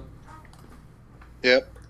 And that was essentially what we did. I mean, good God. You leave him out of this, okay? No. God has no fucking place in this bullshit. God if he did, it would be sentencing us to hell. I'm pretty sure we're already damned, my friend. Bro, your neckbeard's showing.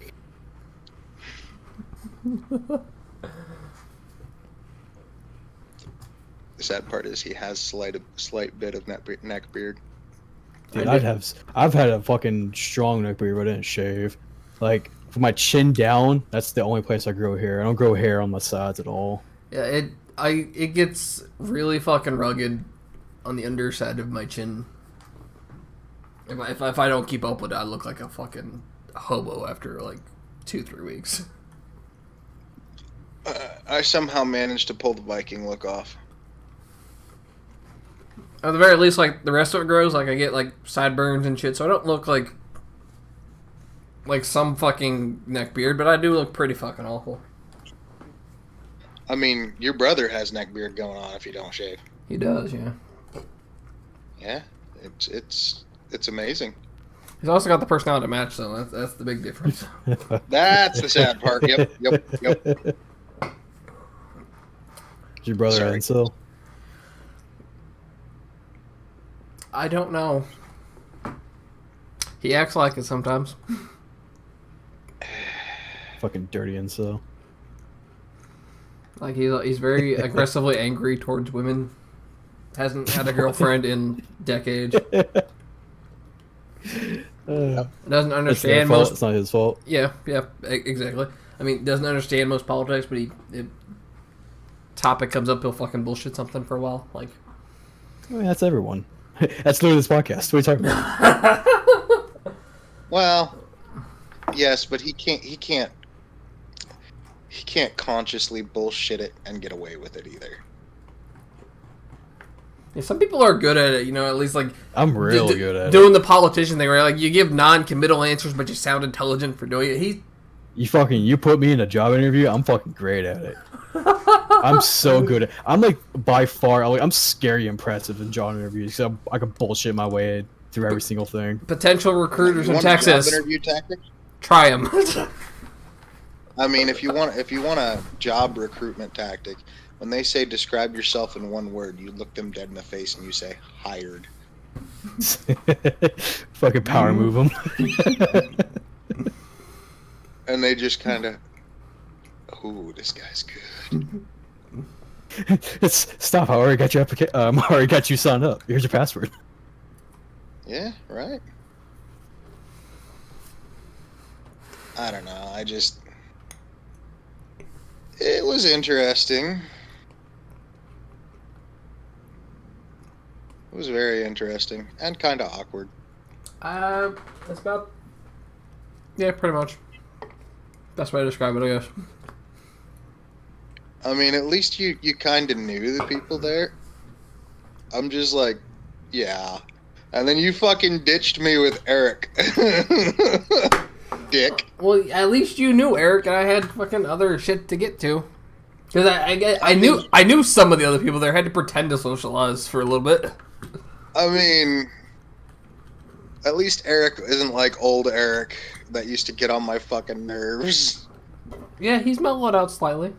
Albeit just slightly. Like, he's gone from insufferable to, okay in, tiny bursts. Yeah, I mean, I'm good for another 6 years without talking to him. But, yeah, I mean, fuck. So Moon, are you coming to the next one? Mm-hmm. Yeah, sign me up. Done. Because I feel like if we have to suffer through that awkward bullshit, we should at least, do it together and record something. Make it at least worth my goddamn time to drive down there. Have a podcast where we're all sitting around a couch. Hey, that might work. I wouldn't mind it. Actually talk to each other. So sit there, do our own thing, and say a couple words to each other every once in a while. I just get the feeling if we the three of us met in person, someone would be stabbed. That's. I mean, and to be fair, as the liberal of the group, it's probably going to be me, but still. Like we said before, you gonna call us Nazis for not agreeing with you? What you gonna do? We don't have to outrun the bear. We just have to outrun you, Brian. And I'm pretty sure if I just put a 22 into your knee. But you don't even put a fucking 22, just blow on it and I'll fucking topple. True. You have no balance. Nor can you freaking park.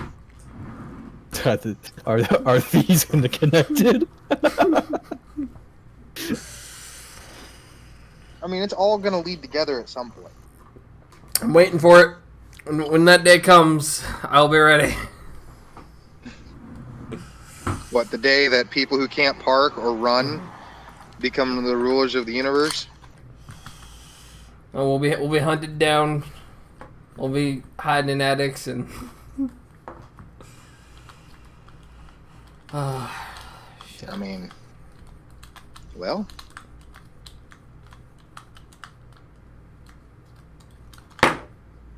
So, have you guys ever realized how fast fletching is? It's literally the fastest thing that I know.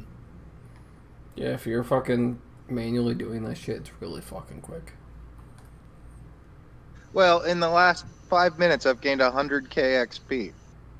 Yep, Yeah, it'd be like that. It's really fucking quick, I told you. I mean, good God. If Okay. I wanted to 99, I could have one right the fuck now.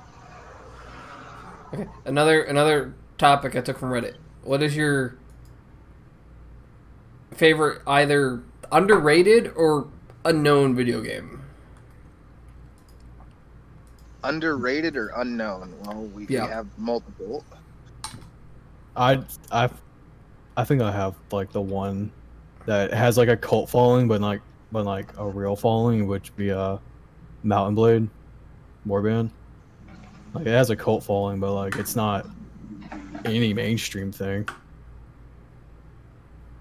And I mean, god damn, it has like an ungodly amount of mods to it. That it does. It's got a lot of fucking shit going for it. And that's pretty much the thing of it. Like every single mod changes the game entirely. I mean, I don't know. I feel like Mountain Blade is pretty well common. Is The it one I though? like is I- Super Robot. Well, the one I'm a fan of is Super Robot Tyson Generation, original generation. Yeah, ever heard of it? So None of y'all have. I mean, you like Fire Emblem, Brian. I'm surprised you haven't played Super Robot Tyson original generation. you can say it Never through fucking heard of Chester. It's a GBA game. Plays like Fire Emblem and Gundam combined. Totally shit. I'm kidding. It's actually really fucking good. And there's much more customization on your characters than there would be in like Fire Emblem. What the fuck is it? Super Robot Tyson Original Generation. Or Think you're Original right. Generation 2. God, you fucking pleb.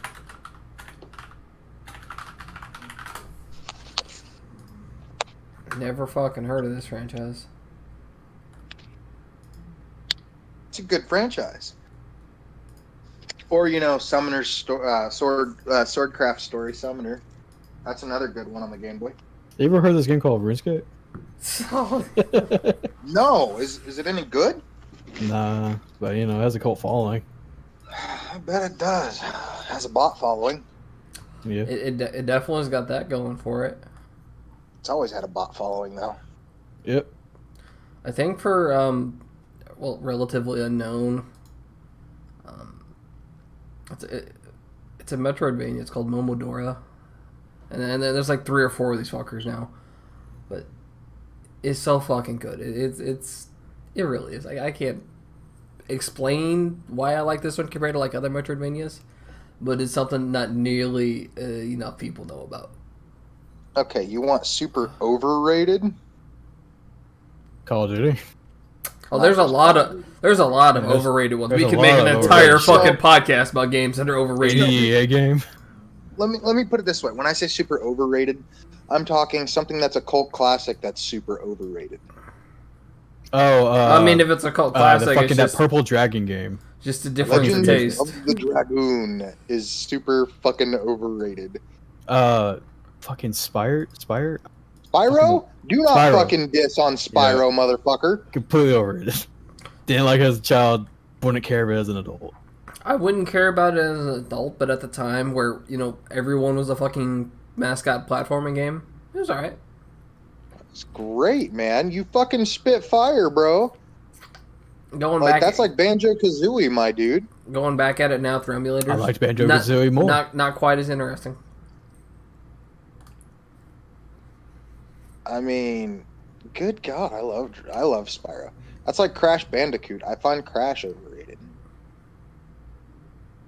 I like Crash. I bought the fucking remake, but I know one. I know a fucking great one that will piss people off that I just don't have a single care in the world for. Pokemon. Don't give a flying fuck about Pokemon. Get the fuck out of this chat. Just don't care. yeah.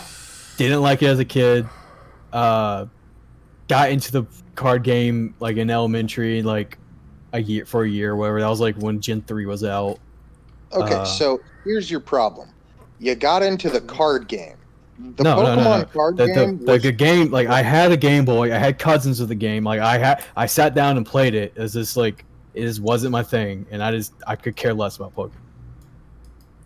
Heretic. well, Pokemon cares less about you, so get the fuck Yeah. out and deal with it. Pokemon so good. Dude, you gotta catch them all, motherfucker. Like it's the literal definition of easy to learn, hard to master. Because the fucking in-depth combat of that game is so fucking rewarding. I love it. Well, later on it was in Gen 1 and Gen 2. Oh yeah, you're just basically spamming fucking Psychic on repeat. Well, yeah, because, X You get a accuracies and Psychic horn drills, Pokemon. like there's only a couple of real strats you need. I mean, you get your Kadabra, you trade it to yourself for Alakazam, and you face roll. Nothing will ever beat you. Your speed stats too fucking high. Like the cartoon. Psychic. I like the cartoon. For as long See, as I watched Pokemon? it. Pokemon as a game and as a cartoon were fine. The other one, the problem was the one that was good as a game and bad as a cartoon was Yuji Bro. No, the Yu-Gi-Oh was good as a cartoon and bad as a game. See, I tend to agree with Moon. I thought Yu-Gi-Oh! Anime was fantastic. The card game is convoluted as fuck. Well, that's any card now- game. You just have to. Any card game is a fucking cult thing. Like, it's any card game, name it, and it's like there's a fuckload to learn about it. I mean, well, yeah, but Pokemon was a terrible card game.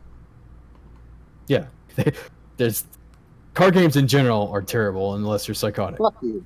Magic the Gathering is amazing. Also terrible. Fuck you. You sit down, look at that game, and not have a sense of self-hate while playing. I do. Bullshit. So do I. Like, it's so much fucking fun, dude. You have no idea. No, Magic. I've been fucking playing Magic for longer than you've been alive, Moon. You're 4 years older than me, fuckface.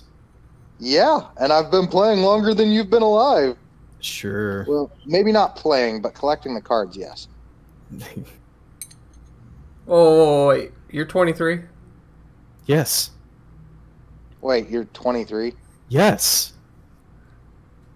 But how fucking young do you think I was? I thought you were my age, like 26 or something. 27. No, we've even talked about this. I'm sure we have, but I have the memory of a goddamn goldfish in my old age, apparently. Apparently I do too, because I thought you were fucking older than that. Holy shit. No. Yes, I have been playing it longer than you have been alive. So you're 4 years old. That's what you're saying. I fucking seen 4-year-olds, Aaron. I fucking live with one. Thank Like, you. what's up? 5, thank you. I wasn't Again. good at it. Doesn't you fucking you? What happened? You picked up a card and you're like that picture's pretty. That's what you did. Yes. Yeah, for the most Your part. point? But the thing Like was, that's I not. had You're not adults playing. You that can't even taught say me- you played it. No, I had adults that taught me how to play, so I knew what the card was. I knew how to count. That's all you needed back then. Magic was not really that in-depth back then.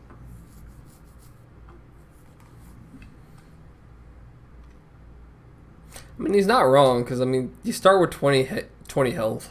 Any kid that can count down from 20 can probably do okay. That's all you had to be able to do is count down from fucking 20. Oh, fuck And you. no... I have lost to 8-year-olds at fucking Friday nights before. Yeah, it... I'm sorry. I didn't mean to laugh. But I did. I mean, it's not hard. If you can do the math, you can play Magic the Gathering. Come on, man. You're not going to be the best, but you can fucking play it. I mean, you can. That's literally any card game ever. Then.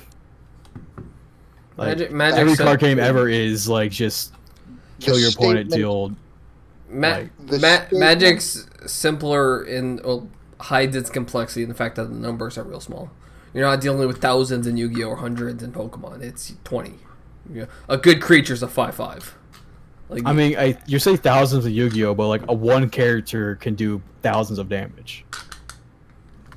Like, and even in Hearthstone, it's like it's 30 in Hearthstone, but one fucking character can do all that. yeah, again, it's one of those things where you hide its complexity. If you give someone like a really basic fucking deck, Yeah. they can probably learn it really young.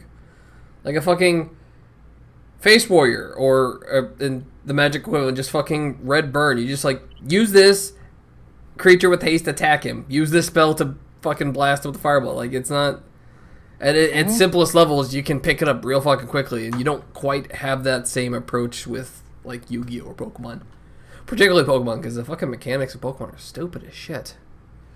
You start with a Pokemon, but you can't do anything until you apply energies, and you can only get certain things from your reward bench, which you get for not. What the fuck is going on in this game? I don't know. It makes no sense. It's just such a weird concept to me, because you can play the Pokemon whenever the fuck you want, but you can't use them until you draw the energies. It's like the reverse of Magic. And maybe since I played the Magic card game first, my mindset just got settled to that idea. But I never I quite mean, understood. It seemed needlessly convoluted to me. it is. It is very needlessly convoluted. Like, why the fuck It- would your attacks have energy requirements in the first place? I don't know. It doesn't make sense. That's because you didn't dive into it deep enough. No. I mean, it's like if you needed to spend fucking mana on Hearthstone to attack. Yeah. That's what it comes down to. Attacks require energy. Here's the in thing with Pokemon, card games. and many Here's of the thing them with card games. waste your energy. There's 1,000 of them. How do you make it different? That's really, if make a card game today, how do you make it different? I understand that being different is a hard thing to do, but you could do it without being fucking stupid. Like, there's a fine line Have you ever there. played fucking Vanguard? If they fucking made just Pokemon, if they just swapped their fucking characters onto Magic cards, I would probably been okay with it. But the actual Pokemon card game is awful. Yeah. I mean, have you ever? I mean, don't get me wrong. We all fucking played it, but or we all at least collected the cards anyway. The cards were shiny. No, not all of them. But when you got that shiny first edition Charizard, you were the kid. Yeah. Those fuckers are worth hundreds now, you know that? Mm-hmm. Some of them are. Mine got ruined. Should have killed that brother. I should have just fucking killed him. I mean, So, howdy.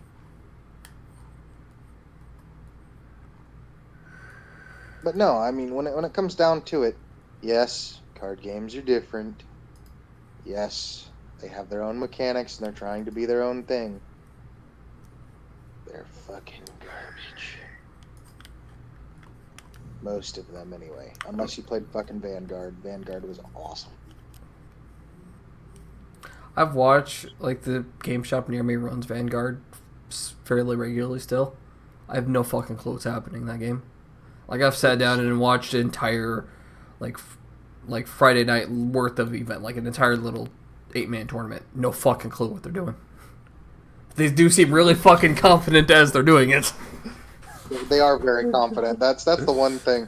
Magic players, unless you're playing Control and your hand's full of counter spells, you're not confident about this next card. Like, it seems like Vanguard players- they play every fucking card like this is the game ender. It is really fucking something to watch. I love it. I love Vanguard players. They're just so full of so what you're saying is like they'll take the card up, hold it up, and then slam it down. Yeah, it's got A the lot whole of times, fucking yeah. it's got the whole fucking Yu-Gi-Oh effect. It's like you Or Gandalf, you shall not pass. It's great. I still don't know what the fuck they're doing in the game. Like, they've explained it to me. No fucking clue. It's just I mean, one too many fucking things to wrap my mind around. I'm sure if I sat down with a deck for a while, I could figure it out. But just watching, I was like, I don't know what's happening. But here's the thing: why would you want to? That's the thing. That's fascinated by it. The card art looks pretty good for. I mean, it's an anime card game, but it leans much more into like to like the mechs and the like weird shit. I dig it. Or Yu-Gi-Oh's just, like more generic fantasy stuff? Yep. Plus, don't It's they like have slightly darker fantasy. don't they have like an anime for it now? Or did they? What? Vanguard, yeah, it started off as an anime. Oh, did it? Fucking news to me. Like, I mean, it came out as an anime and a card game at the same time, if that makes any sort of sense. Forget the other fucking anime card game they used to run, but there was another one. I mean, There's a lot. did the anime come out in the 90s? Then probably came out with a card game. No, actually. Probably did. There's cards that are probably printed out for it. I mean, the anime didn't come out in the 90s. Dragon Ball Z is a card game. Yeah, I mean, Dragon Ball Z's card game was confusing. That was some hella fucking confusion. I mean, look at baseball. Came out in the '90s. Has a card game. Baseball came out in the 90s, huh? Yeah, yeah. You can't prove me wrong. Nice. Yeah, You- the 1890s. He's not wrong. No, came out in the '90s. You can't prove me wrong. Picker didn't happen. Good fucking god.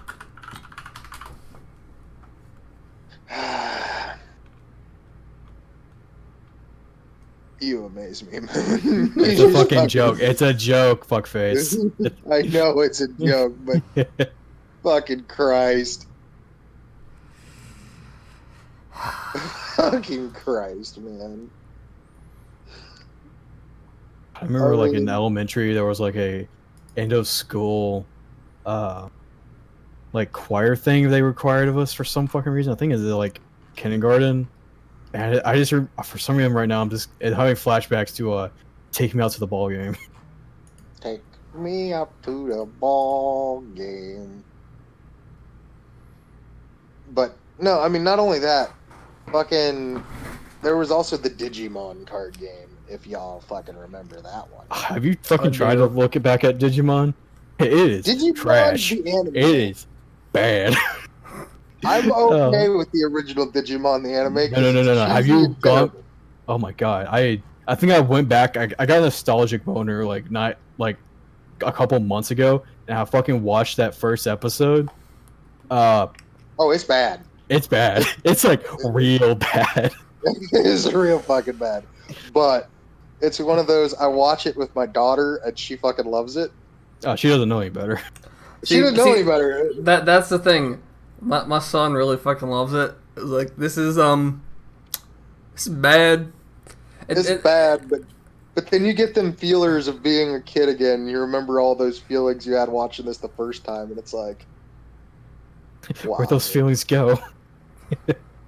Like I remember really fucking digging the third season. It's so awful. I just thought it was like a cooler Pokemon. Like, they weren't like pussies. Pokemon. They like, it was like, all these monsters have guns on them. Like, this is cool. Fucking War Greymon, and actually, I was never a fan of Greymon. I was a Garurumon fan. Which none of y'all fucking know what.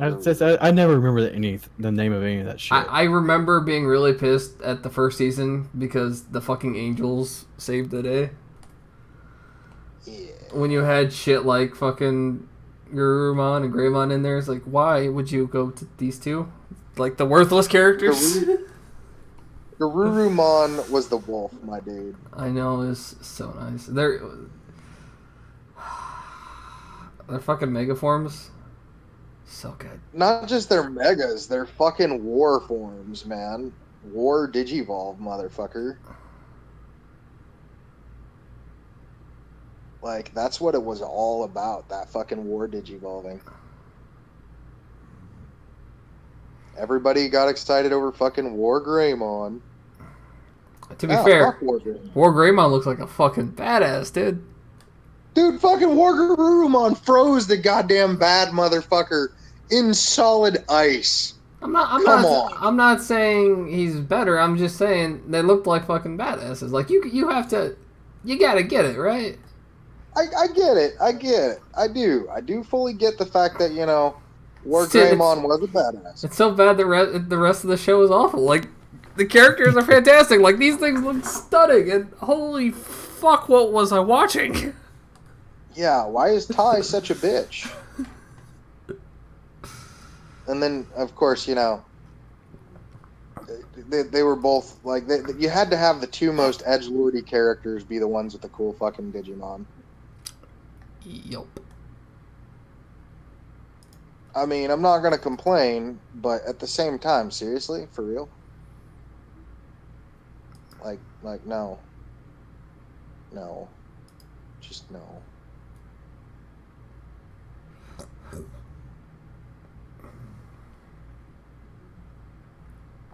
I mean, everybody liked War Greymon. Nobody liked War Garurumon. I was that odd kid out.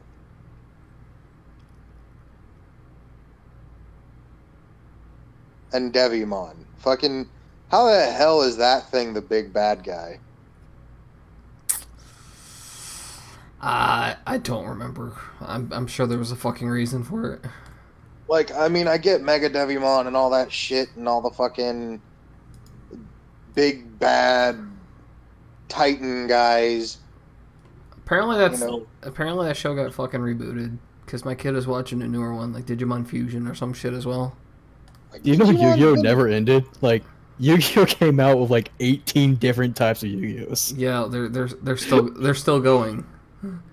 The anime is awful. The card game makes literally no sense, and it's expensive as all fuck to get into. More expensive than fucking Magic. No shit. I'm about to say- Like legitimately, a tier 1 Yu-Gi-Oh deck is $1,000 for a set that rotates. Can you imagine a standard deck costing $1,000? Like there was a brief period of time where fucking dual lands were back in sets, but for the I was most about part, to say, my fucking Cons of Tarkir deck was $700 fucking dollars. but for tier 1 Yu-Gi-Oh decks are $1,000, and that shit rotates constantly. Like, what the fuck is going on with your card game? They're nerds who have nothing better to spend money on. And their Or parents- I say nerds, but they're incels.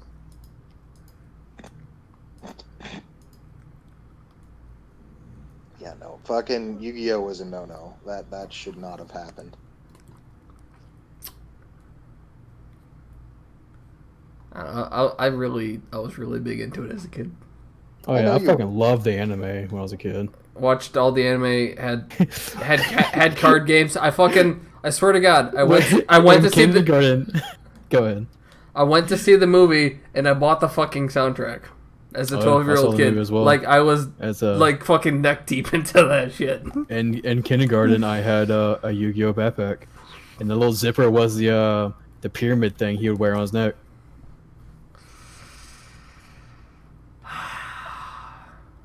I was such a nerd. I mean, like, you know what's a good show, good fucking anime that could have been a good fucking goddamn card game, but they didn't even fucking make one? Card Captors. That was a good show. Are you sure they didn't make a card game out of that? Positive they didn't make a card game out of it. I was so fucking hoping they would, and they never fucking did.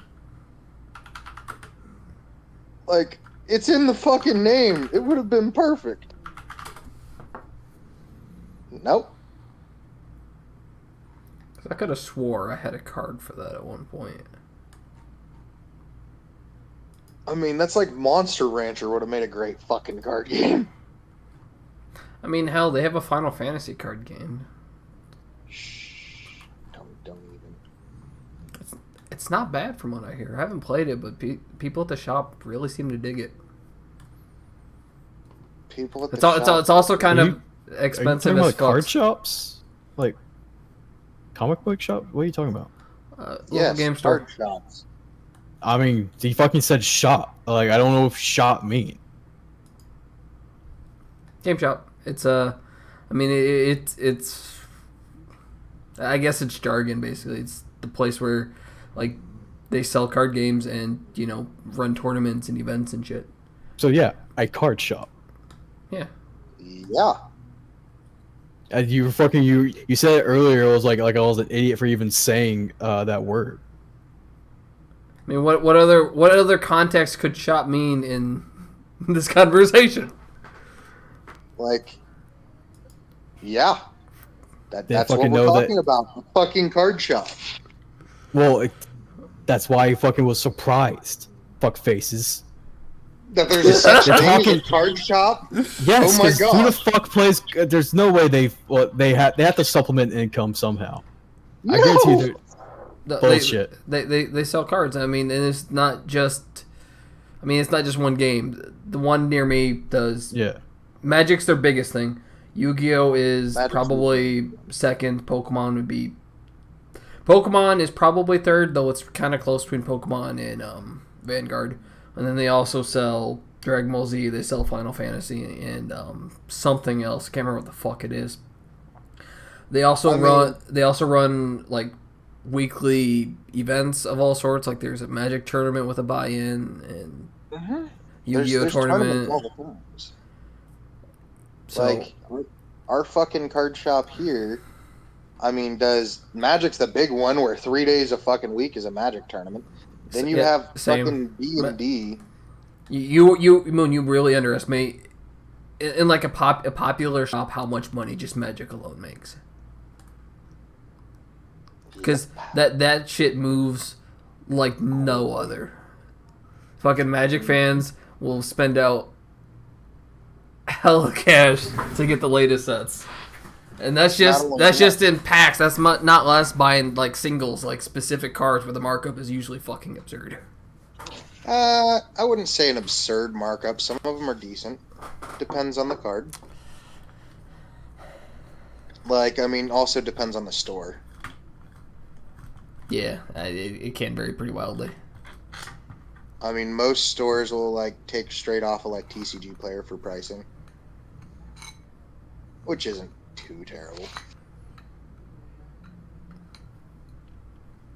But then you've got the other stores that just come out of fucking nowhere and they're like, oh yeah, you want a Godless Shrine? $50. Fuck you. Like it's not the one near me, but there was one semi close to me. I just discovered, so I walked in and like $5 for a Firebolt. Like, I'm good. Yeah, he's like, you realize this is literally $1 everywhere else in the world, right? Like, it's just the little shit. It's a fucking common card. I mean, I get it's an older card, but you know, if your markup is 500% on this bullshit, what are you fucking doing for the actual useful stuff? Right? Well, I mean, yeah, I may have just inflated a massive amount recently in one of our local stores. I may have just moved like 12 Liliana the Veils. Supply and demand, motherfuckers. Oh god, it was so nice. When he looked at me and he's like, "You're getting rid of this many?" And I'm like, "Yeah." He's like, "How many more do you have?" 8. And he's like, "How You much?" start salivating. Basically, yeah. That's a card you don't see, especially when there's San Diego Comic-Con versions. Like some of these things, they come in so infrequently that you're like, it's hard not to look at it. Like, it's a weird thing describing card collecting to people who aren't into it, but it's got a weird hook on your mindset. Yeah, no joke. I mean, when you see someone like me come walking in and you see a trade binder and there's a Mox Jet sitting in it, that's when people start freaking out.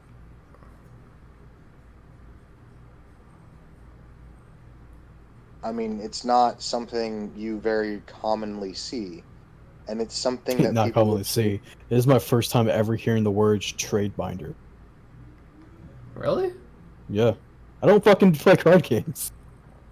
I mean, they call it that because they put all their rare cards in. So if you I got the idea. Like the name itself describes what it is. Never heard that word before. I never heard anyone say that word before. Maybe you should go try a card game. I don't actually. I'm gonna pass. I don't actually have a trade binder because all my cards are shit. I've got trade binders that are scary. I've seen some fucking shit, dude. Have you seen Sean's? His binder is obscene. I have not, but I have a vintage trade binder, a modern trade binder, and an extended trade binder. Yes, I know it's not standard, but it's extended, so fuck off.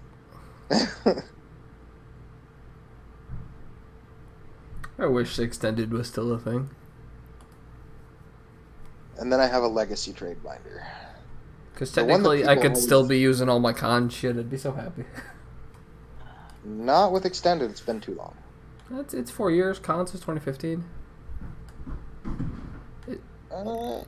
It'd be out. It'd be out. Yeah, it'd be out soon, but I'd still be able to use it.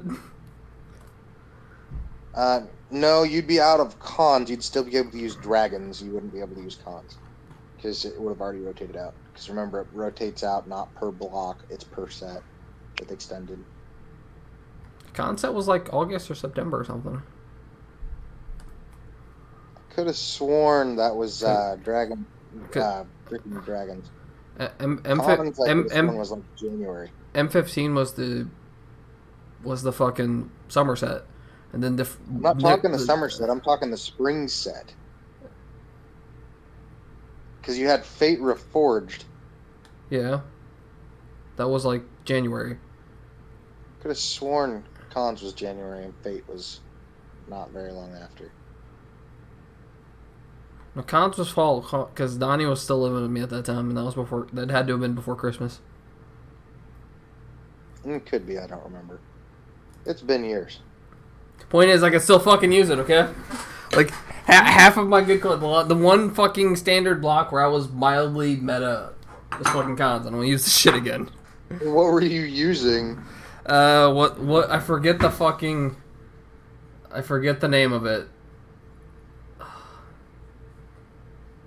Like Jeskai Fireworks or something, basically fucking. Oh, fuck you. Red, white, blue burn. Just fucking Mantis Warrior. So good. See, I was doing a Mardu deck. Fucking, of course you were. With fucking Athreos, God of Passage, Perforos, God of the Forge. I had fucking Elspeth, Sun's Champion in there, and people were like, oh my god, this deck is gonna fuck me up. And I'm like, yes it is. Very slowly, but it's gonna fuck you up. And then, of course, when the end of KTK came out, not KTK, well, the end of the Cons block came out, they gave me fucking Impact Tremors, which was mini Perforos on top of regular Perforos. Yup. That was such a fun block. I loved it. I mean, I even ran Bramaz, and people were like, why would you run Bramaz? He makes tokens. When fucking multicolor decks are the default, it's so much more fun to me. I almost always play two colors. Almost always. And unfortunately, those colors are black and white. I'm pretty monochromatic. Did we lose Moon? No, I'm here. You know, just bore him to shit. We lost him, but I'm you should. I'm present. You should try a card game, man. It's fun. I'll pass. No. You're forcing him to play fucking Dark Souls. I didn't force him to do shit. Motherfucker, download Magic Online. Magic Arena. It's free. Nope. Like, at most, I'll play Hearthstone single player, and I'll never buy another card game or card from our card pack, whatever. What the hell's wrong with you, man? Do you just not like fun? Different kind of fun. I don't have fun. I don't think he likes fun, Aaron. I don't think he does either. The dudes who likes CS:GO. Yeah, that's fucking. Like, you're gonna sit down and tell me that's fun. I will. I'll do a very poor job of it, but I will. I mean, that's bad.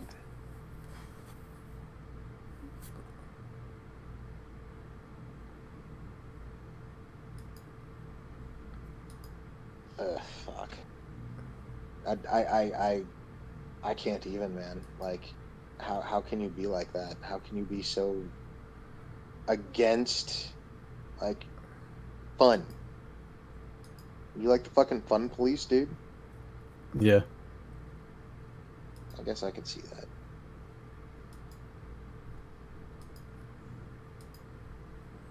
So, Moon, what's fun in Texas? The fuck does that mean? What the fuck do you do? I play video games. You don't fucking play video games. You do your sister. I get it. Oh, this is... The joke's on you. It's so Well, awful. you will in a few months. Joke's on you. Ho ho. I mean, did you meet her at Brian's family reunion? Is there news I should be knowing? Yeah, you probably. Your mom hasn't told you yet. Damn. Same. Any other topics we want to hit up? I mean, Our topic list is kind of There's still Check GTA through. thing. Oh, you want to talk about GTA gambling and what the fuck that means? I mean, they literally put out a gambling DLC. So I mean, Can I you guess. like how? I don't want to say like how real is it, but can you actually just straight up spend it's money? you can't nothing real money. They were smart enough to try to do that, but a lot of countries are even accepting that. There's a couple of countries where for the players, everything you can access the area, but like the tables and all that are turned off for them. They were smart enough to like cover their tracks, being like you could only use money earned from the in game on it. But like you know their intentions. We all know their intentions. I mean, They were what happens. They were testing the water. yeah, we're gonna push as far as we can get, and then if we fuck up, we'll back down.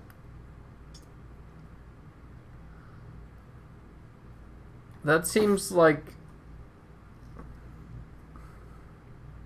oddly ballsy of them. Like I mean, it's when they're being investigated for gambling in their video games and the microtransactions to literally add a casino where depending on the reason you can spend real world money to get in-game currency to use in said casino.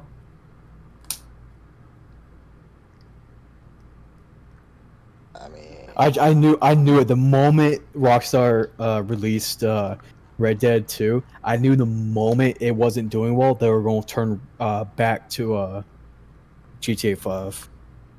Yeah, Red Dead Online didn't hook people quite as much as GTA 5 Online did. Well, because what can it do? Like it can't add all the shit that they did in GTA 5. Yeah, I mean, true. The setting is kind of limiting as to you can only entice people with so many different like horse armors before. The best thing they could do is add a unicorn. Like, there's always new fucking like car designs Technologies. and toys and guns. You can always add new shit that way. You're kind of limited in that period. But the whole gambling thing, it just strikes me as incredibly brazen. Which makes me kind of curious about like all the like online gambling games and app stores and all that. Like there's like that's legitimate just gambling. Yeah, there's a couple of them like this. I don't know how you get away with that. I really don't. I think it's just blind eye type shit. Like people haven't looked at them with a they haven't been under a microscope yet. But I mean, again, this is all gonna come down like the gaming industry is gonna have the floor taken out from under them, and I can't even say I'm gonna be sad when it happens. No, I won't. Any sort of fucking remorse I had with this shit was gone long ago. But I mean, if you like gambling mechanics, you can now literally do it in game. So, I don't know. I feel like outraged out, particularly with Rockstar and GTA. That's always been a fucking bullshit whale farm.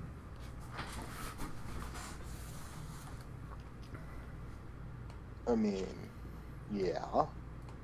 What did you expect?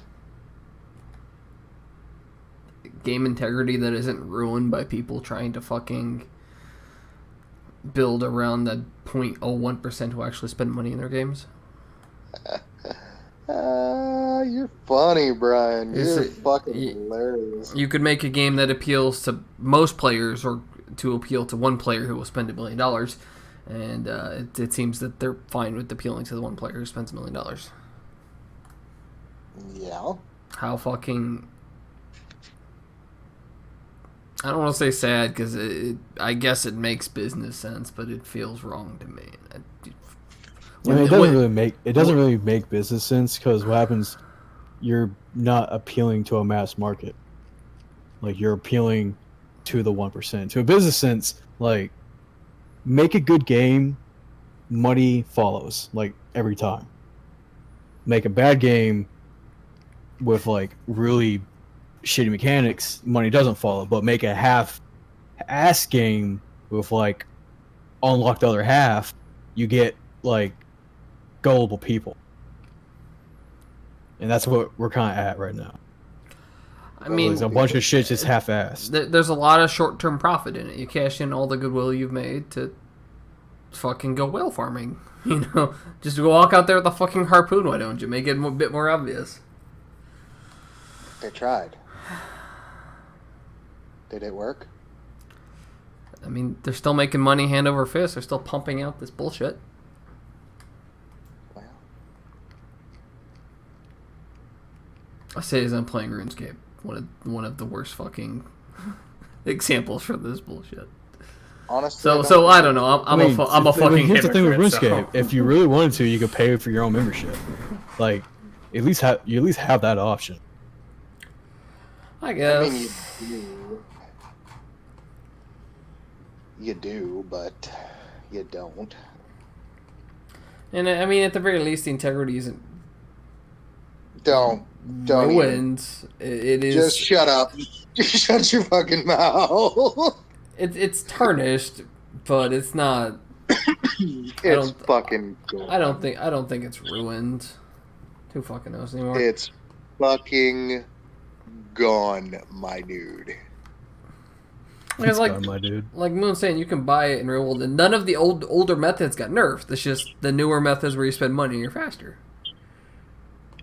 So It's fucking gone. Didn't someone at some point like figure out how much money, like real money? It's like you're echoing again, by the way. It's fucking me. But like someone spent using real money, how much it would take to get like a max account or some shit like that. 2 weeks, $12,000. God damn. You've debated on doing this, Brian. What the fuck? No, it comes up on Reddit almost every time. There's like some new events, like now that they've got some fucking summer thing after the double XP. Anytime there's one of these, that fucking image, the world record for maxed account, comes back up on Reddit.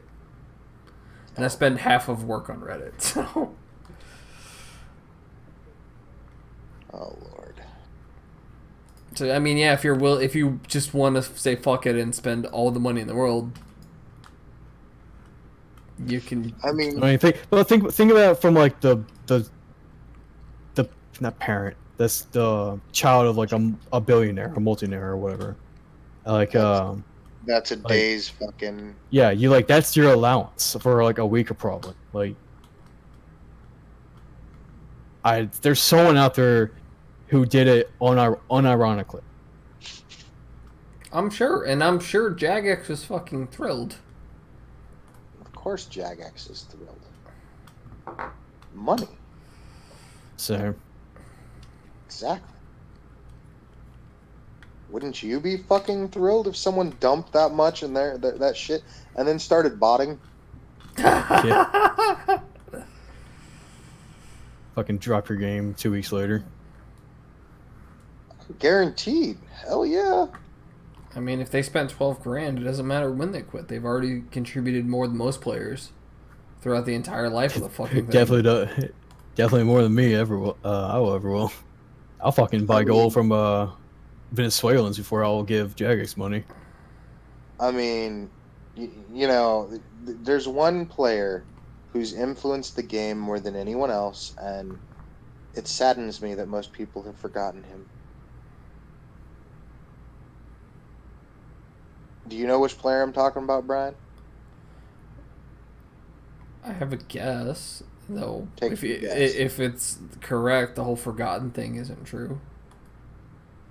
Take your guess. Zezima? No. The man who changed RuneScape more than anything.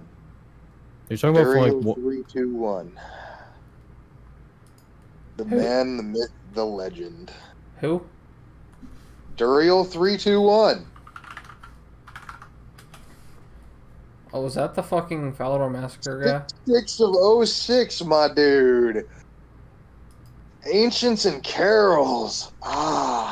Kill you and Fally. That man was a legend. I don't know if legend's the right word for it. That man single-handedly fixed the RuneScape economy.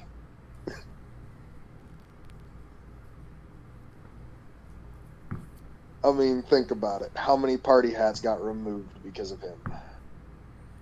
I mean, at the very least, they started fucking backing up their servers after that bullshit. Yeah. The whole reason rollbacks exist is now because of that motherfucker. Exactly. Oh, I know. I remember what you're talking about now. Falador I forgot Massacre. about. I remember it. I just didn't remember like how it happened. Now I do. He hit 99 construction, had a house party. At the end of it, he kicks people. He didn't do it. He was one of the ones that was kicked out while in the Yeah. combat ring. Yeah, well, if you were in the dungeon or in the combat areas in your house, when you got kicked, you maintained the ability to attack other players. They couldn't attack you back. So this group of like a dozen players or so just basically went around murdering the fuck out of people. Yep. My hero. And you couldn't fight back. There was no save zone, so people would be going to the bank to try and like dump their shit, and you're still getting barraged and fuck. It was bad enough. They took the servers offline, and then they couldn't do anything. They couldn't do anything. It was bad enough that they had to make public freaking messages on their freaking MySpace page. They took the entire. Do not go to Falador. Yeah, You need to bank your items now. Yeah. And people thought they were joking because, you know, all the fucking... If a Jagex moderator tells you to do this shit, you don't do it. They're trolling you. No, that was them legitimately warning you.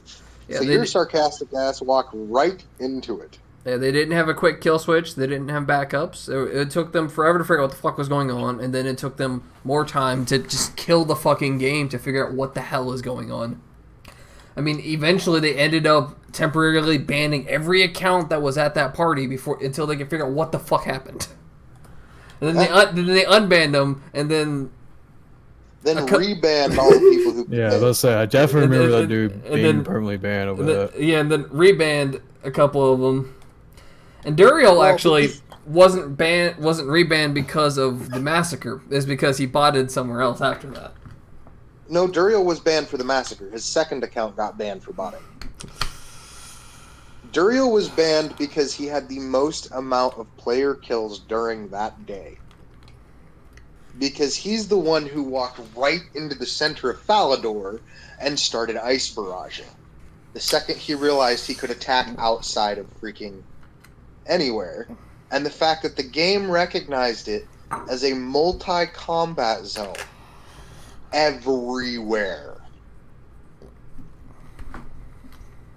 So anybody who teleported to Falador almost instantly died.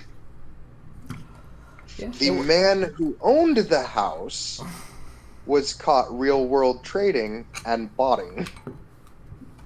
You know, I was playing. The only way to keep all this shit secret is to not have yourself put under the microscope. And obviously, when you're caught in a super weird glitch, you're put under the microscope. You know, I was playing the game that day. So was I.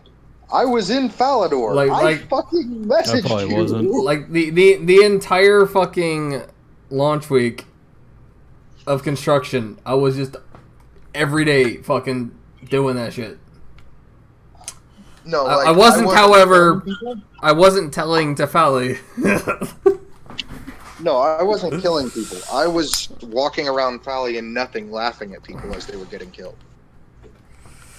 I was teleporting my shit to fucking Camelot at the time because air staff was cheaper. that was like this one. I was like, holy fuck! I dodged a bullet there. Well, I mean, what would you have lost if you died while training construction? Just construction supplies. Yeah, and at the time, I walked around in like full gear, so like rune. Mm-hmm. I mean, you'd have lost rune. I'd have lost a fucking whip. I would have not been happy. To my 13-year-old self, it probably would have been devastating. But I mean, it wasn't that much in the grand scheme of things. I mean, at the time, the whip was a lot for me. The whip was a lot for anybody at the time. It was still a 10 mil item. I mean, when he started killing people, I remember getting a message from 80 Jerry 91 going, dude, people are dying in Falador. What?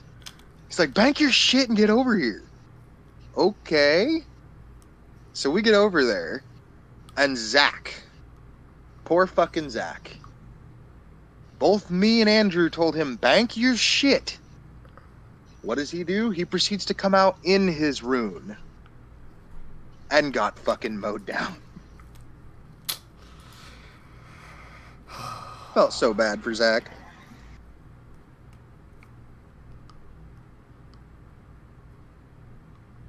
Do you remember Zach? Hebron? Yeah. Yeah.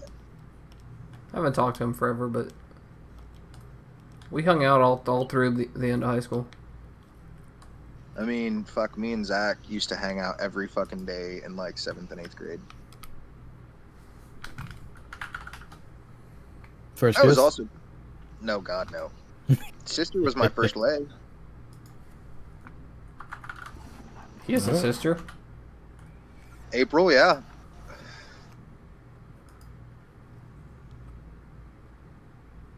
She was 2 years older than us. She ended up going to fucking, what was it? ISU? No fucking clue. I don't remember.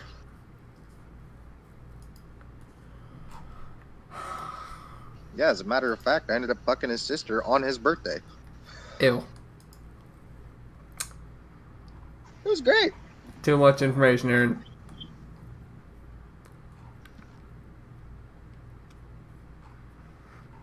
Any other topics, or I mean, feel like we should call We've this also- a night? we've also got other fucking RuneScapers that meant a lot, like the Old Knight, which I doubt you even remember that name. I do. You do? I do. Wow. I'm actually surprised. I'm legitimately surprised that you know that name. Why? Not many people actually remember the Old Knight. A lot of the other players do. There's a handful of names that are just like fucking legendary. I didn't Dayclaw. give a slightest fuck about those famous old players. Well, okay, so you had Zezima, who didn't talk to fucking anybody.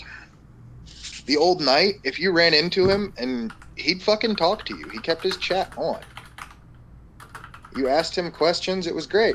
And then he fucking died. Yeah. You Yeah. laugh, but he legitimately died. I know. That's why it's fucking funny. Ugh. What is wrong with you? Ugh. Like, the Fucking dude was a hilarious. great guy. The more you talk him up, the more it's gonna become funny for me. Holy shit! That was like cancer. I'll have to or wipe my something. eyes. It's like, Oh. what, Brian? It was like cancer or something.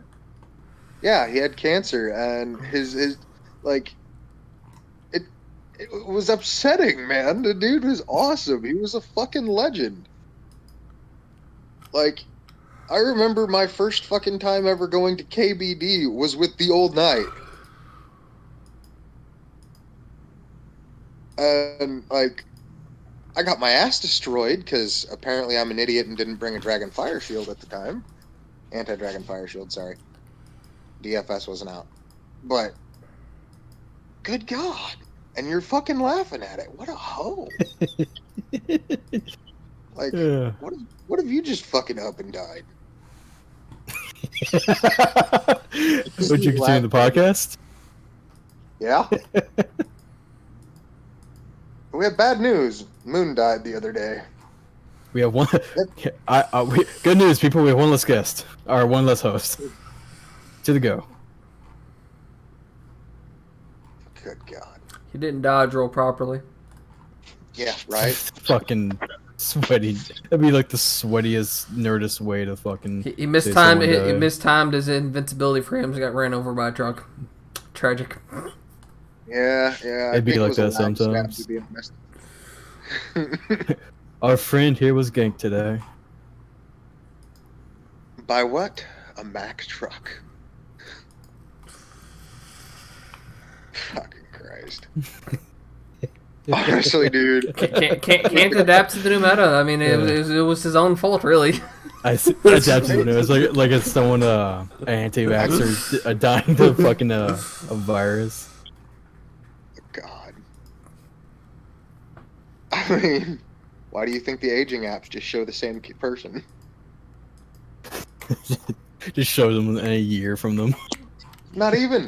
That doesn't change him at all. Well, that's bad news. That's upsetting. That's so weird. He's 3 years old and he's having a midlife crisis. Right? Actually, he just wants his juice.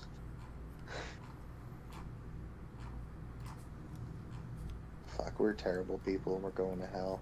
Yes, we are. My fucking cousin's anti-vax, and I was like, I obviously I don't want it to happen, but I was like, I want her to have a scare for her to learn her lesson that she's just believing lies. Oh yeah, just get like the measles or something. You know, it's not gonna kill you, but it's really gonna fucking suck. Like, here's the thing: measles today kills 100,000 kids every year. Like measles in America might not kill you, but the measles around the world still kill a very significant number of kids. Oh yeah, it shit. It might be 10,000. It might be. It's either 100,000 or 10,000, but it still kills a lot of kids. It's shit that shouldn't be ignored just because you happen to live in the best fucking medically advanced country in the world. Doesn't mean the shit's not scary. Well, here's the thing. It's back. It's very much making a comeback through America. So yeah, and you know where it's spiking? In places California. with fucking anti-vax people. Yeah. Like Jewish communities are really fucking huge on this thing, and guess what? Where's the fucking measles outbreaks? It is absurd. And places like you're saying out in fucking California, the fucking rich white suburbs, shit's really fucking big over there as well. Seattle, fucking all the other fucking rich white people. It's a really weird sort of trend that it's not really weird. What happens is this information was out. Facebook did not crack down on it until it was fucking literally too late. It's just surprisingly just how widely spread this idea is and how like cross-cultured it is. Like it's literally everybody. Literally everybody is an idiot. Like I've met anti-vaxxers of every fucking walk of life, and I think each and every one of them are some of the stupidest motherfuckers I've ever seen. Most of them, yeah. I will straight up agree. What happens is it's a conspiracy. That's all it is. Oh, yeah, they want to be the smartest fucking people in the room, and they're making other people suffer for it. And they're making their children suffer for it. Yeah. Yep. Oh, look, he got a cough. Now he's gonna die. I've heard just some of the dumbest, like... arguments for it. Yeah, it was like... And then stuff that doesn't make any sense, but I say with, like, confidence. Like, I had one person say to me, I was like, doctors get, like, bonuses for every vaccine they give. I was like, that doesn't sound right, even in the slightest. I can't rebuke you right now, but I guarantee you that's fucking false. Because that's illegal. Any sort of fucking financial kickback to a doctor is illegal.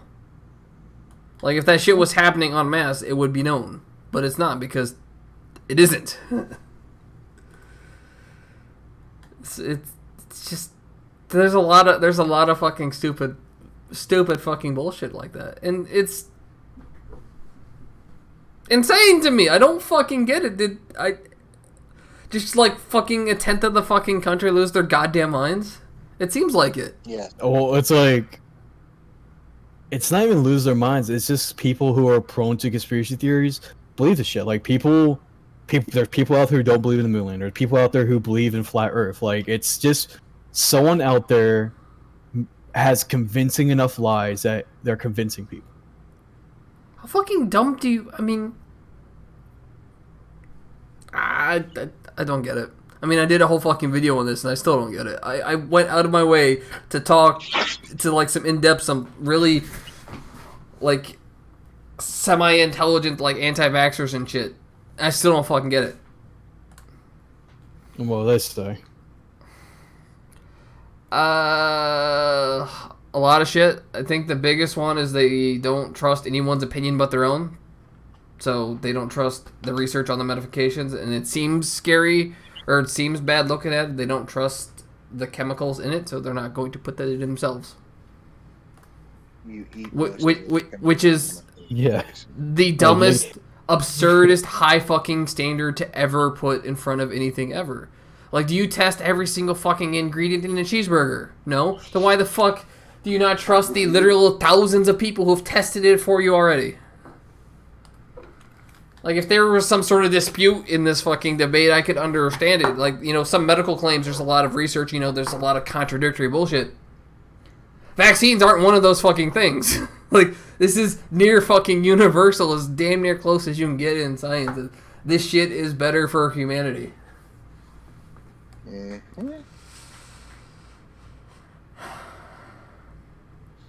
Agreed. Yet, here we are. Yeah, no shit. Shit like that makes me lose faith in humanity. This is... Hey, what do you guys think about that new Tide Pod flavor? You know, pumpkin spice. Man, man, how late are you? That was like a year ago, wasn't That's the point. it? Facebook moms fucking just finding out about it.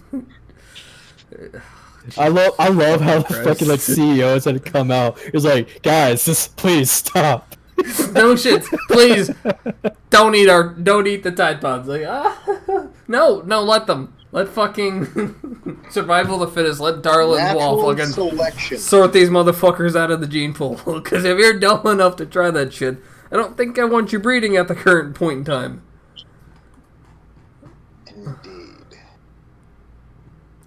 Alright, I think that's a good place to call it, as we've probably cemented our places in hell. I mean, we've always cemented our places in. I mean, this podcast is just extra shovels on top of the fucking grave. You're just piling the dirt on it with every episode. Yeah, I'm just giving people incriminating evidence. Exactly. None of the three of us We're can on ever a run list for at this public point. office at this point. Just I mean, we are on a list at this point. Aaron, any Danny Baxter's gonna come and get us. Aaron, any final words? Any parting advice? Words of wisdom? Okay, you want words of wisdom? Take a step back. Think about what you're doing. Enjoy life. And maybe sometimes instead of being player one, be fucking player number two. It's the gayest thing you've ever heard said. Fuck you. It's by far, like, you should be ashamed. Actually, I think that's good fucking advice. Thanks to everyone who came out. As I appreciate it. Don't forget, Twitch Prime sub. Give me money. Moon, final thoughts? God, no, skate fast, eat ass.